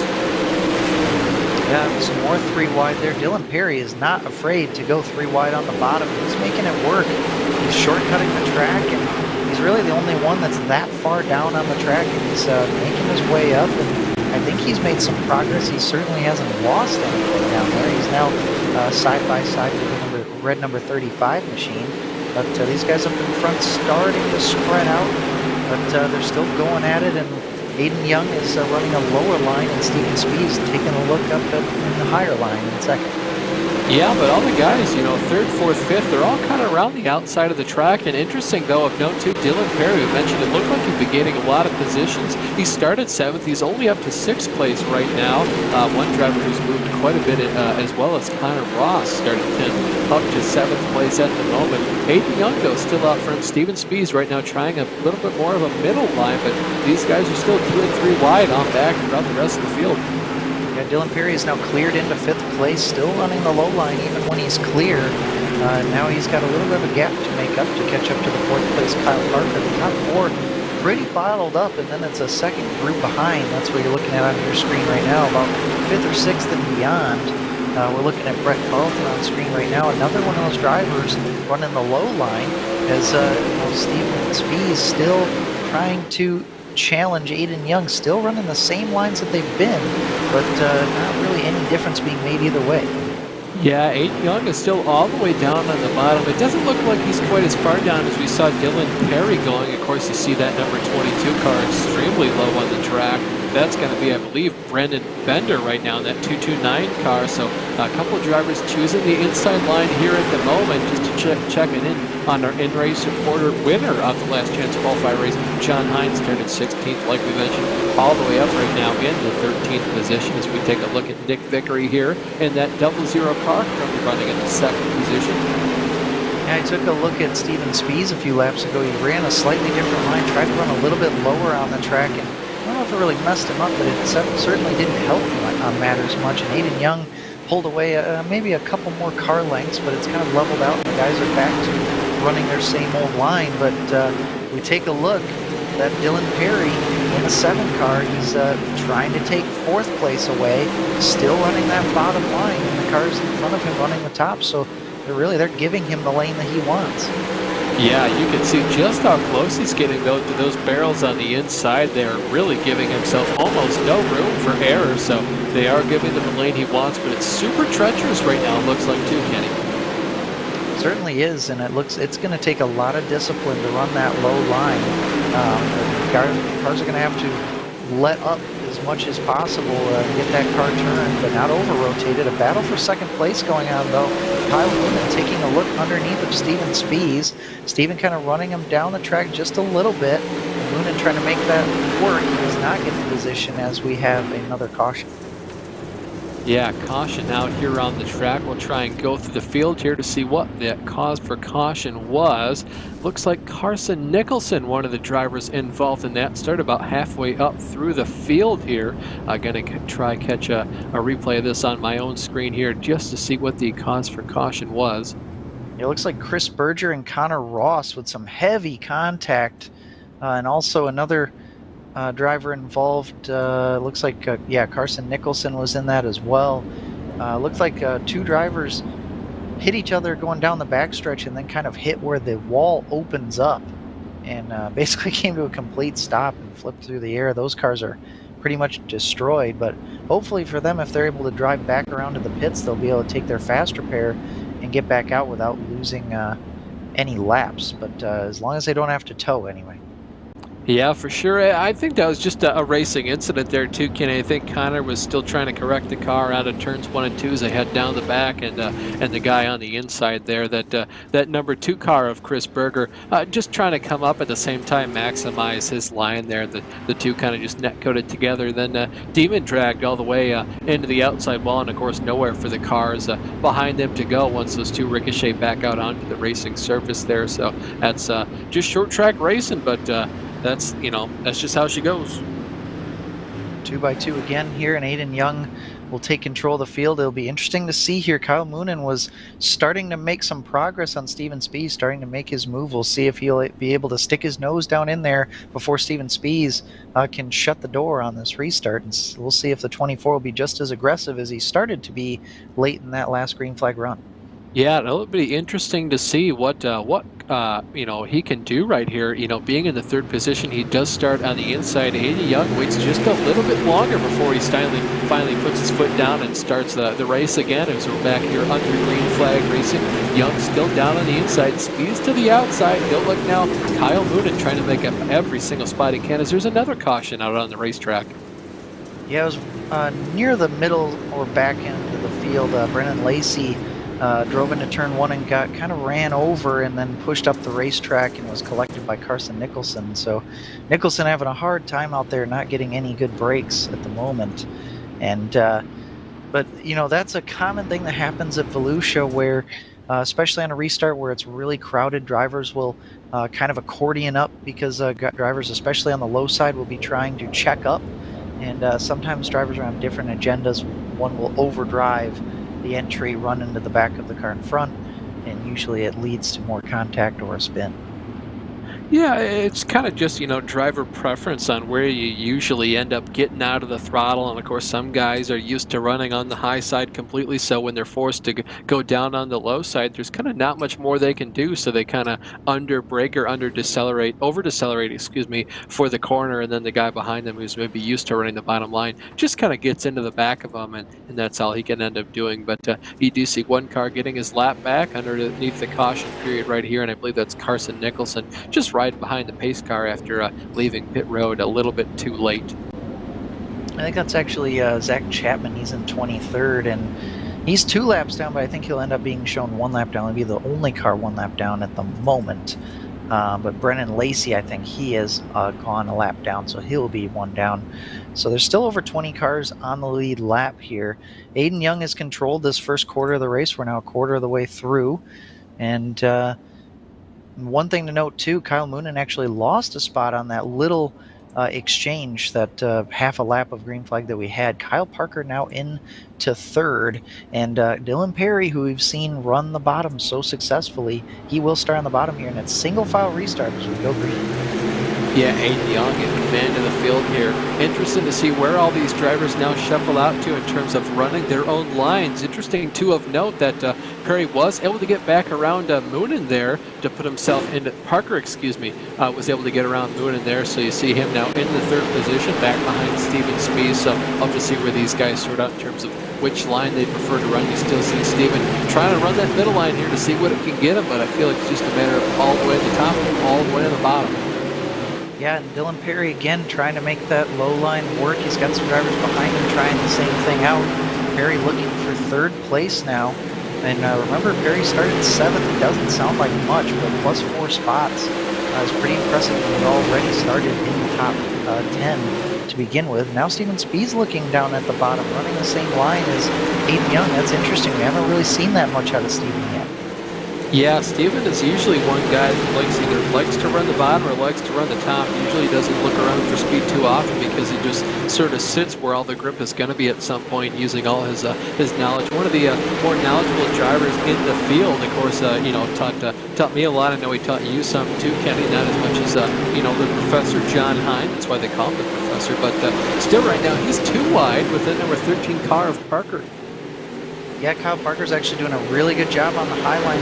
Dylan Perry looking in the middle, but Parker's going to clear into 3rd place using that high line that Steven was using earlier. Maybe a regretful decision for Spies to go to that bottom at this point in the race. That's kind of something you have to deal with, and now it looks like Perry looking at the top side. One driver was making his way to the pits. He is able to safely, but behind these guys, you got the 22 of Bender, was taking a look. And there's another caution out of the track. I think John Hine involved. Kind of hard to see from the camera angle I'm on, but it might have been him or some other driver. Oh, Ryan Voles. We're getting word from our... on the front stretch. It looks like Voiles kind of got sideways as that car went into the pit lane and got a tap from behind, and a good save by Voiles, really. Nobody actually hit him. It's just his car slowed down and was kind of too sideways in iRacing through the caution. So kind of unfortunate because Voiles really did a great job to keep the car going, and really, under a real circumstance, probably would have stayed green. Yeah, for sure. Good eye there, though, by our director, Stephen Proudly, up in the broadcast booth to catch which driver was too sideways to bring out the caution there. So good eye on his part. I'm getting word now as well. Kyle Moonen has disconnected. Of note, though, John Hine, our in-race reporter, winner of the Last Chance qualifier, started 16th all the way up to 8th position right now, cracked the top 10. Yeah, I think he's just biding his time, being calculating with this. I mean, we're not even halfway through the race, and he's already halfway through the field, so from where he started, so he's got to be happy with that. Also, Jeffrey Kemper up 10 spots, 20th to 10th. Randy Shreves, remember, he barely got into this show, and he's now up 11 spots, 25th to 14th. So he's got to be happy just that he made the show, and here he is, trying to maybe get a top 10 in this thing. Yeah, for sure. Aiden Young, though, has been the leader from the drop of the green flag all the way to lap 35 right now, giving that 69 car a pretty nice ride as we're back behind the Stephen King Foundation pace truck for the last time before we get the cars back going. Hopefully, we keep it clean, green, and mean for a little bit longer this time around. But Aiden Young going to be in command of the field once more. But look out for Kyle Parker, though. We've seen him be very aggressive so far, making up a couple spots from 6th to 2nd. Yeah, here we go. Green flag once again. Steven Spies, remember, lost a couple spots on that last run. He's going to be looking for redemption. He goes to the top side. Dylan Perry to the bottom. And it looks like Brandon Bender also to the bottom, looking inside Steven Spies. A good start for Aiden Young, as he's going to rip the bottom again with Kyle Parker and Dylan Perry battling it out for second behind. Yeah, Parker's still on the high side, but it looks like no one still has anything for Aiden Young, just kind of growing his lead more and more every single time they leave a corner. Right now, half a second lead, bounces between 5 and 6/10 of a second as we go back now to this battle for 16th position, looking at Peter Williams from Chip Bankers Racing, doing a fantastic job. These guys are about 3 wide every time they enter and exit a corner. Huge slide job there from the 128 car. Doing a great job. That's John Foskey there. As we now go back up through the field, because Kyle Parker is under attack from Kyle Perry. Dylan Perry, excuse me. Yeah, these guys really going at it. There's not really a defined best car out of this group of 4. Everybody's able to kind of make different lines work, but Dylan Perry's still slowly progressing and clawing his way through the field. And is he going to slide up in front? Not quite. He's going to give the lane to Kyle Parker in that 13 car, but I really feel like if Perry can grab second spot, I think he can maybe run down Aiden Young, but running him down and passing him are going to be 2 different things, especially since Young is running that low line that Perry has been liking. Yeah, I mean, really, there's been very, very few drivers that can make the low line work. Steven Spies, you see, going for a slide job there. Contact, though, spun right in front of the field. Caution forced to come out. Steven barely able to get the car going. That was very, very nearly a huge incident. Yeah, so it all kind of started with Kyle Parker had a run on Dylan Perry. Dylan Perry cleared Kyle Parker off of turn 2, but he didn't have a whole lot of momentum, so Parker ran into the back of him, checked them both up, and that gave Steven Spies a huge run down the backstretch, and he decided to use it to its full extent, dove down into turn 3, and I'm sure that he was possibly expecting Perry to be a little bit further up the track on corner entry. We're also hearing another crash from Colin Voiles as well in the back of the field that could have maybe brought out the caution. But back to the incident with Spies and Perry. Spies threw down the slide job there and just wasn't clear, and Dylan Perry stayed in it. And luckily for Spies, he didn't hit the wall. He's going to be able to keep going, but he loses a bunch of spots. Yeah, that was very, very nearly a race-ending wreck for Spies if he'd made too hard a contact with anyone else. Thankfully for him, though, there is a fast repair if he did get a whole lot of damage, but I doubt he got much, if any, thankfully. So able to keep that car going. We'll see which spots he retains as we're still back behind the Steve King Foundation pace truck here as we complete the last couple laps under caution for the latest wreck. Yeah, and it's a little bit different looking top 5 now. Dylan Perry, or Aiden Young still the leader, but Dylan Perry now into 2nd, Brandon Bender now into 3rd. He's been quietly really fast this entire race, up from 8th to 3rd. Kyle Parker in 4th, and Nicholas Vickery, strong sprint car driver, in 5th. Yeah, one of those guys that's really sneaky fast, as you mentioned there, Kenny. So interesting to see what he can kind of do here if he gets that clean air. But it's still Aiden Young leading. These guys doing a fantastic job up front. Really done everything he needs to with the clean air on the front end of that car as the Steve King Foundation pace truck pulls down pit road. Aiden puts his foot back on the loud pedal, screams his car down into turns 1 and 2. Way ahead of the rest of the field. Not as big a jump as we've seen so far, but a decent jump should be able to keep him in command of the field for a little bit longer. Definitely should. Dylan Perry settles into 2nd place, Brandon Bender in 3rd, and a little bit of a gap back to 4th. Kyle Parker really pushed up the track. You can see his nose building a push there in 3 and 4th. 3 and 4, that's going to open up the door for Brett Carlton trying to take over the 4th place, but also a battle going on. Ooh, nearly contact there between him and Vickery, because these guys are really going to go at it here, but it's going to cause them to lose a lot of time to the top 3. Yeah, narrowly avoided contact there by both drivers, but finally someone challenging Aiden Young for the lead. Dylan Perry just behind him. Perry trying to run that low line just like Aiden is, but it doesn't seem like that top line is as fast as it needs to be in order for him to kind of use that, get around the outside of Aiden. Right now, all he can do is kind of sit behind Aiden, hope that this green flag run is long enough that they can either catch him lap traffic, or Aiden makes a very uncharacteristic move on his part and makes a little bit of a mistake. Well, at least the good thing for Perry is that he's got a lot of space between him and the third place car, Brandon Bender, so he has room to experiment. Maybe go up high a few corners, go down low, make Aiden start to guess, and really drives it in deep there in turn 3 as we're looking at a really intense battle between Nicholas Vickery for around 6th place. Brett Carlton, he's showing a lot of speed up from 9th to 5th, and he flies by the 00. We'll get into that spot, and look at that, John Hine taking advantage of every opportunity right now, using the high line, trying to be patient. A little bit of contact in front of Hine there, but they keep it straight. And but Hine slowly marching his way through the field still. Yeah, just right now going past the halfway mark, currently on lap number 51 of 100. John Hine doing everything he needs to try and advance more and more positions. We now have a side-by-side battle for the lead. Looks like Perry's been able to make the move underneath the inside of Aiden Young right here. Still using the inside lane as they go down the backstretch. I feel like right now the inside between these two drivers is going to prevail, but we'll see how long Aiden can hang on to that. Yeah, you know Aiden's going to try to pinch off Dylan and try to run him as low as he can to prevent him from getting a good drive off the corner. But Dylan's been so good on the bottom this whole time. Aiden's been coming off that bottom just a little bit and leaving that open. You see it right there, sliding up a little bit off of turn 3 and 4, but he does get a decent run. They do have one lap car on the horizon coming up, but not much after that. But these two are running away from the field. The real true battle behind is for about 4th or 5th. Between Brett Carlton, Kyle Parker, and company.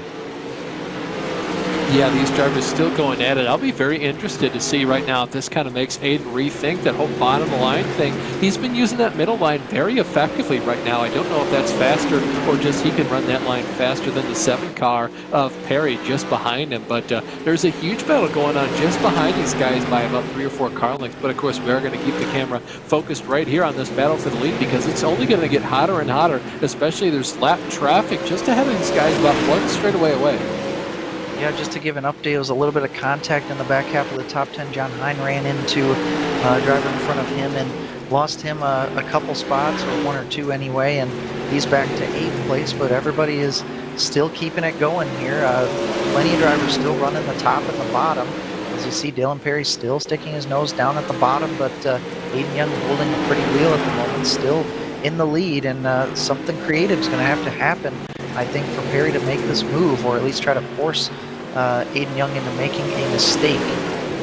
Yeah, Kenny, you were mentioning that Perry's going to have to try doing something a bit out of the ordinary, and luckily for him, he does have some room behind him to try experimenting with lines. But I always look at it as, you know, if you do experiment and you lose time, you're no longer right on that guy's bumper, so you're kind of giving him one free mistake to make before you're really there able to pounce on him. So, you know, you kind of darned if you do, darned if you don't in that sense, but still right now hounding Aiden is that the number 007 car of Dylan Perry, James Bond-esque is the number. Yeah, he's got a pretty good run now down into turn 3. This is about the closest he's been, but he's just too tight on the exit, and Aiden gets the good run off and is able to keep it going. It looks like the one lap car that was ahead of these guys has pulled off the track, so it's going to be a while before these guys get to lap cars through 3 and 4. Brian Boyles will be the first car they will catch. These two have pulled away, though, from Brandon Bender in 3rd, 4th place Brett Carlton. 5th place is a good battle between Nick Vickery and Kyle Parker, 5th and 6th. And then beyond that, 7th through around 12th is basically all together. For sure, still the camera locked on this battle for the overall lead here. Aiden back to the front right now, using the inside, but now there's another crossover right now from Perry using the outside line, and then it cuts back down to the inside as they head down the back straightaway. There's still battles all over the track right now as we cross the finish line to start lap number 64 right now. So very much getting close to the 3/4 of the way through this race. There's still no one's advantage and no one's win certainly locked in yet. Yeah, these guys are doing a nice job throwing slide jobs, but they're being clean about it and really doing it this way. These guys are not going to lose a whole lot of time to the rest of the field behind them, and these guys are able to kind of play around here, feel each other out, and try some different things. As a good run here down the backstretch for Perry here, he'll go down and not really have to make a slide job, and caution is out, and I think that will give the lead to Dylan Perry, and it does. That is huge for the number 7 car. Yeah, Dylan Perry into the lead by virtue of the caution, uncontested. I'll be really interested, to see what he can do now that there's no one directly to his inside or outside. From the drop of the green flag right now, he should be golden if he gets a good enough restart, and then there's no one to either side, so we can kind of just maximize the track width if he'd like. It looks like that incident was the 181 Jeffrey Kemper off of turn 4. Got pretty loose on the exit of turn 4, and on the inside of him was Connor Ross, and behind them was Tater Williams. It looked like Tater Williams tried to maybe shoot through the middle, and that gap just closed up really quickly, so they all got together, and in the end, 2 of them stayed straight, but Jeffrey Kemper ended up shooting up into the outside wall, flipping over on his lid, and bringing out the caution. Yeah, you really hate to see that for Jeffrey. Having a pretty decent run overall tonight. Been in the earlier races so far, looking to cap his night off with a decent finish here. So unfortunately for him, involved in the most recent caution. But it's going to give us a great opportunity right now to re-rack and restack the field as we cross the start-finish line to start lap number 68. Currently, Dylan Perry, been the only person to lead laps not named Aiden Young. Yeah, for sure. That's been a really good battle for these two. It'll be interesting to see if Aiden can get him back, but now he's going to have pressure from Bender behind him as well, who's been pretty solid, kind of on an island all his own. But we got about just over 30 laps to go in this one, and finally a new car in control of this race, who we've praised all race long for how good he's been on the bottom. Yeah, really taking nothing out of his way to do anything for anyone, just kind of being very, very aggressive on all these starts and restarts, being the guy cutting it super close on the inside line. So he is going to keep using the inside line right now, just like you mentioned, though, Kenny. Aiden Young looks to be under attack from Brandon Bender right behind him. Bender now using the inside line as well, and contrary to what we thought at the beginning of this race, the inside line seems to be where all these leaders want to be right now.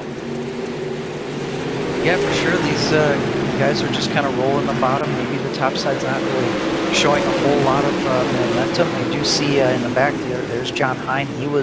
He's going to the top. We always see him running the high line.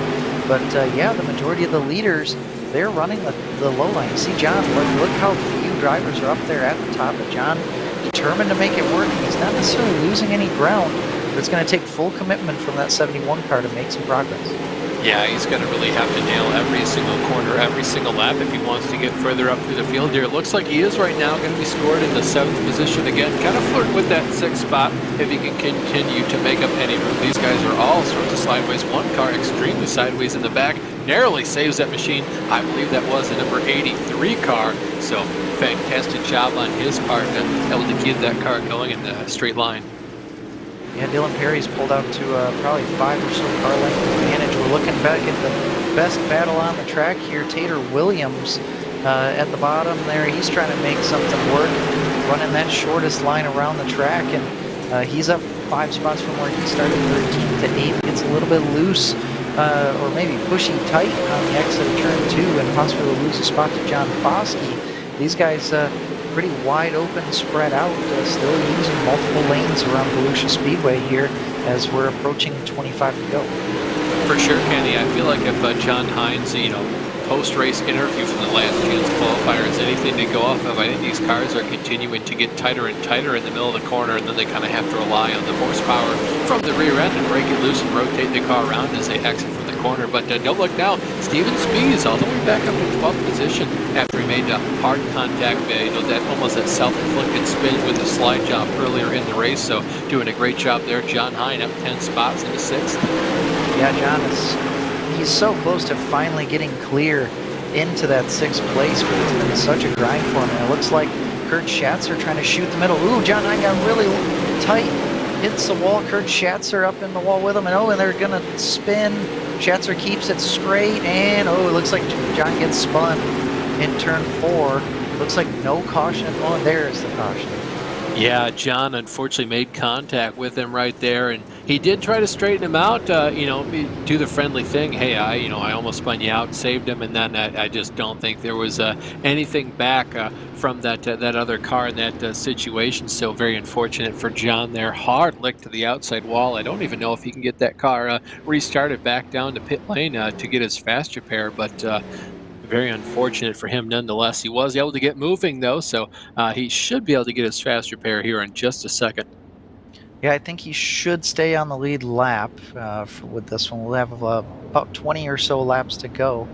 But yeah, that's kind of the worst way to wreck at any track, is being hooked to the right on the corner exit at an oval towards that outside wall. It's a dangerous situation, and luckily, looks like most drivers were able to get clear of that with no damage. Looks like John Hein is going to the pits. Brandon Dittmer also going to the pits. Maybe he got some damage, going to get fast repair, or at least repair some damage on that car.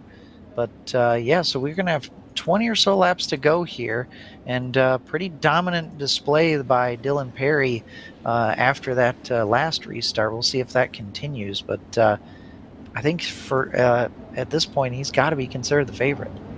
Yeah, I feel like you're completely right there. He pulled out to about a 0.6 of a second lead. That's a lead we haven't seen since, the beginning of the race when Aiden Young was so far up front, ahead of Steven Spies and the rest of his competitors out there. John Hein able to take the fast repair. You really hate to see it for John. He did so well in the last chance qualifier, led every single lap and won that thing, and then came in here 16th, made his way all the way up to 6th position, fighting for the top 5 there, and just kind of right reared out of turn 4 there. Very unfortunate. So he only has about 18 or so laps left in this race to kind of make up the rest of these positions. But the Steve King Foundation pace truck going to pull down pit road, give command of the field back over to Dylan Perry, who screams that car down into turns 1 and 2, uncontested over Aiden Young. Kind of caught Aiden sleeping a bit there. Now Aiden's got to be a bit under pressure from that number 22 car of Brandon Bender.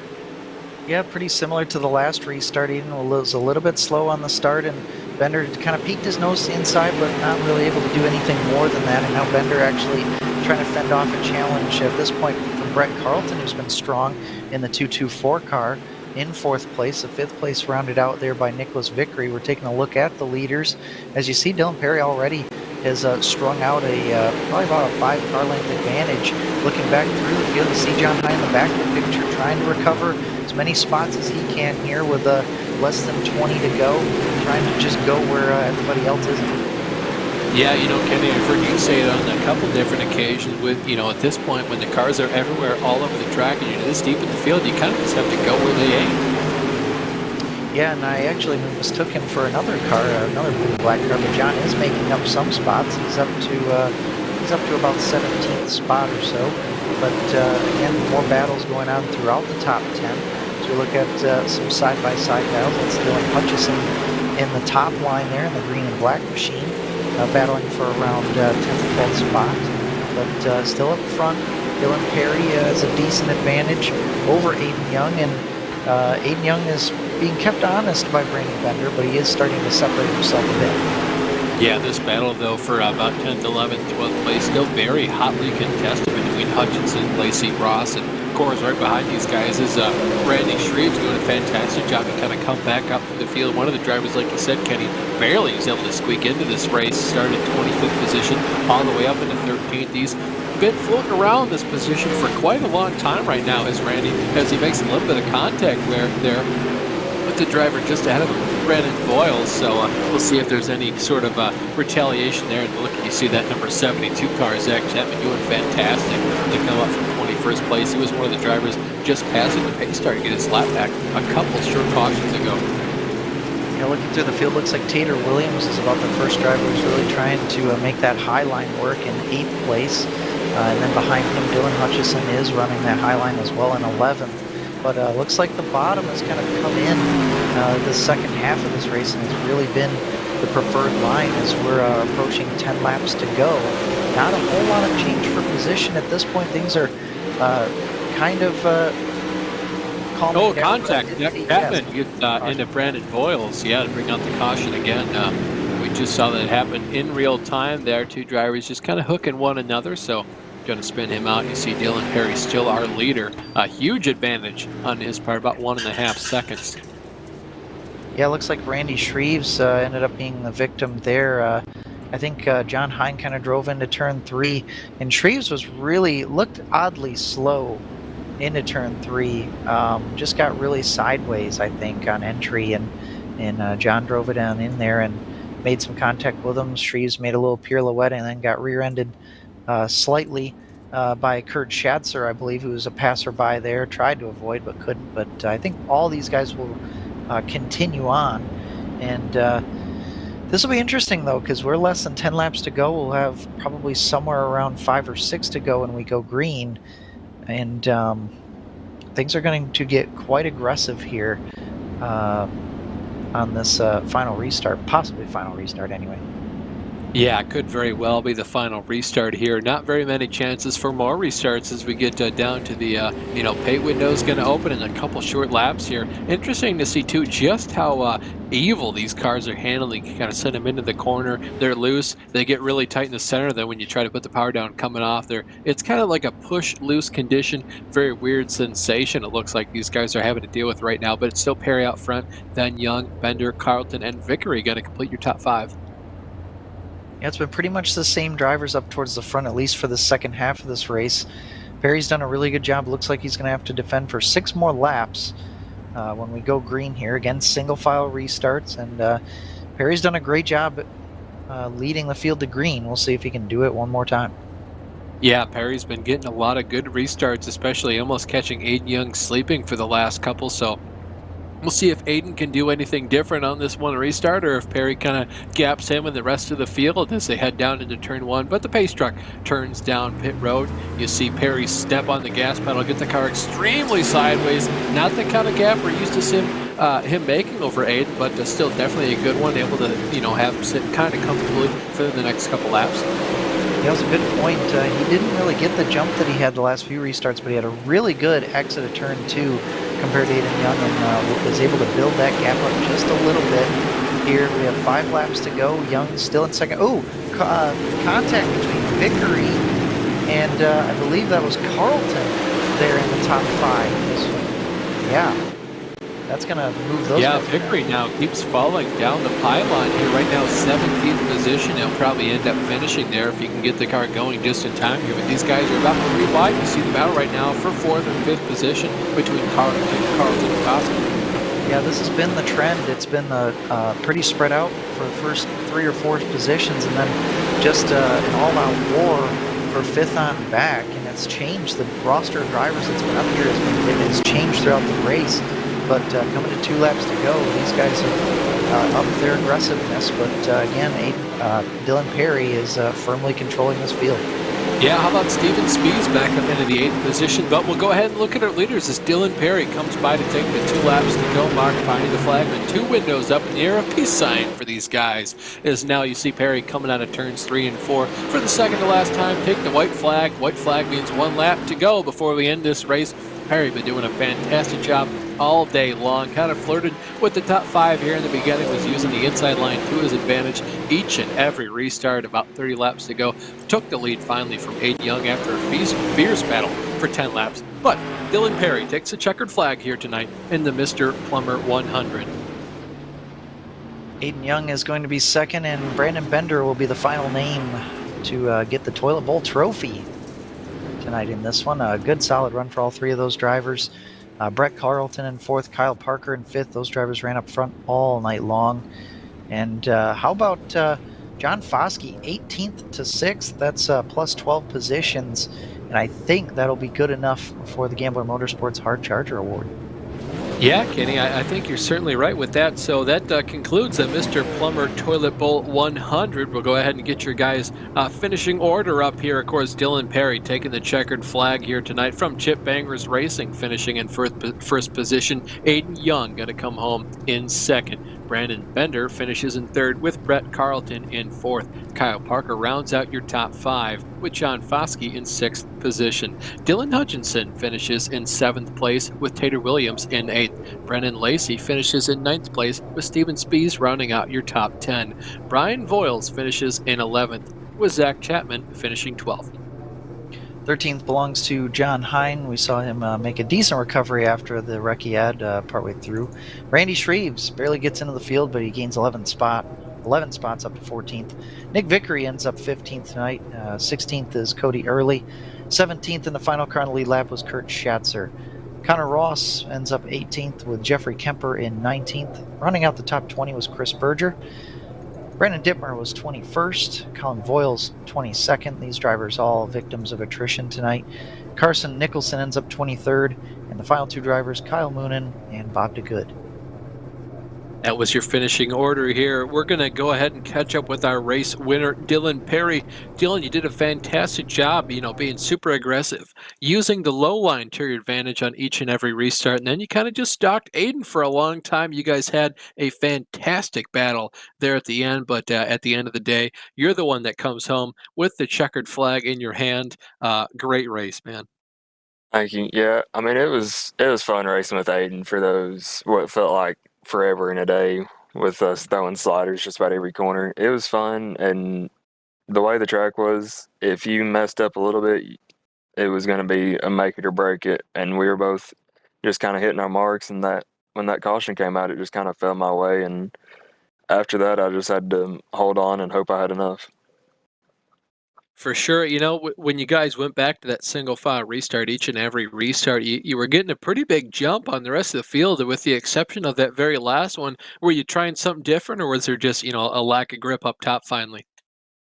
Um, I could tell the top was starting to go away where I was wanting to restart, but on that last one, I kind of took it a little bit easier than I had before because I didn't want to light the tires up and then have 4 laps to try to hold on. So I was trying to take it a little bit easier than I had been, just to kind of save a little bit and keep everything underneath me and going forward. Certainly. Is there anyone you want to thank for bringing this 007 car home in the first position tonight? Yeah, first off, I got to thank Andy over at Corey. He was talking to me the other day, and he told me I needed to try to defend from where I won the second annual. So I was trying to not let him down. All the guys over at CBR that help me week in and week out to get ready for any of these races, they keep me up on my game. Combs Cuts, B&B Custom Baits, Stealth Racing Carburetors. I know I'm forgetting some, but just everybody that helps me on here and just everything. I might not be able to personally thank them all the time, but I appreciate every single one of them. And everybody should know who they are. If they've helped me out, they know that I appreciate everything they do. Well, certainly. Thank you so much for your time here, Dylan. Once again, congratulations on your win. Thank you, and thank y'all. Kenny Kimmy, though, has caught up with our second place finisher, led for a lot of this race, Aiden Young. Yeah, we're down here with Aiden Young, and Aiden, you really controlled this race for quite a bit of time, but what do you think you needed to be able to hold off Dylan Perry there? I think I just needed less laps. Yeah, there was a challenge out there, right, for a 100-lap race out there, but is that something, maybe a tacky track helped you out? And another thing I noticed too was you ran the bottom so well for about the whole race, and that's something a lot of drivers, the bottom came into them throughout the race, but a lot of them struggled at the beginning. What was so good for you running that bottom? I don't know. I just wasn't driving it as hard as most of the other guys, which that might have helped. Certainly would prevent putting some heat in the tires, and being patient on the throttle in these cars is very imperative. But you had a great run tonight, finishing in second place. Anybody you'd like to thank for the second place finish tonight? I just want to thank you guys for broadcasting. Obviously, my sponsors, Young Gun Creations, Cool Ray Heating and Plumbing. As always, they help me a lot. My whole team down there, Gambler Motorsports, and obviously the league for putting this on. All right, thanks. Good. Thanks for talking with us. Good run tonight, and we'll see you in the next one. Thank you. That was Aiden Young, our second place finisher, and it looks like Austin Belke is caught up with our third place finisher, Brandon Bender. Certainly have, Brandon. You did a great job earlier today. Really struggled kind of for this podium result here. Of course, coming up from 8th position, very hard to make the positions at the front of the field, but you did a heck of a job with it. Yeah, early on it was just real hard to pass. A lot of good cars you had to get by. And then as the night went on, track slicked off. Foot kept getting heavier and heavier. For sure, yeah. How do you deal with the track getting slicker and slicker when you kind of only want to ride on the inside track? We really saw the inside lane prevail here. Yeah, the inside was good until the last maybe 20 laps, 20 to 30 laps, and then it went away too. So best thing you could do is just move up off of it and get in a slick and just try to stay as smooth as possible. Well, Brandon, before we let you go here, who do you want to thank for bringing this ride home in P3 tonight? I'd like to thank Chip Bangers Racing, Dylan Perry, Taylor Williams, Brett Carlton, all of them. They've helped me get faster over the past year. I'd like to thank B&B Baits, Combs Cuts, and thank Megan for watching me and letting me do this. For sure. Thank you so much for your time here tonight. That was Brandon Bender finishing P3 here. Kenny, those were some pretty fantastic races, especially there at the end. That battle between Aiden and Mr. Perry, such a fantastic job between those two. Yeah, that was quite the endurance race there at the end. 100 laps was a pretty long feature, but it was a good race. Nice to see some long green flag runs there in that final feature, but that's what makes dirt racing so interesting. You see the track change, you see drivers come and go as the race goes on, and Dylan Perry just did a great job rolling the bottom the entire race, stayed true to his line, and stayed really disciplined down there, and it worked out. For sure. Well, that concludes the action for tonight. Be sure and check out the Coast to Coast Racing Network on YouTube and click subscribe to catch all the Coast to Coast Racing League action. Join them for Monday Night Madness from 8 to 10 p.m. Eastern Time as Marty Zakala and SJRN showcase all the Rebels and Renegades action. Tune in on Tuesday nights as Icon TV brings you Topless Tuesday. On Wednesday from 7 to 10, Eastern Time. It's on the Icon Sim Sports Hometown Heroes here on the Virtual Grip Network live each week from Volusia Speedway. And hang out with Extreme Esports TV for Thursday Night Thunder featuring Dirt Modifieds and Kings of Dirt series from 7 to 10 p.m. Icon TV returns on Fridays with Icon Sim Sports Friday Night Lights by bringing you street stocks, limited late models, and finishing with 360 sprints. The next two broadcasts you can catch here on the C2CRL Hometown Heroes broadcast is February 23rd at 7 p.m. I'll be here with J.R. Shepard this same time next week this night. Promo for the next VGN broadcast is the BRL Dirt Street Stocks this Friday, February 18th at 7:10 p.m. Eastern Time, live from Fairbury Speedway. I'll be here with DJ Clock heading up the lead comms. So catch us then. This has been a production of the Coast to Coast Racing Network and the Virtual Grip Network. Thank you so much for watching. I'm Austin Belke. Alongside me in the booth tonight was Kenny Kivy, and in the broadcast studio has been Stephen Proudly. Thank you. Goodbye.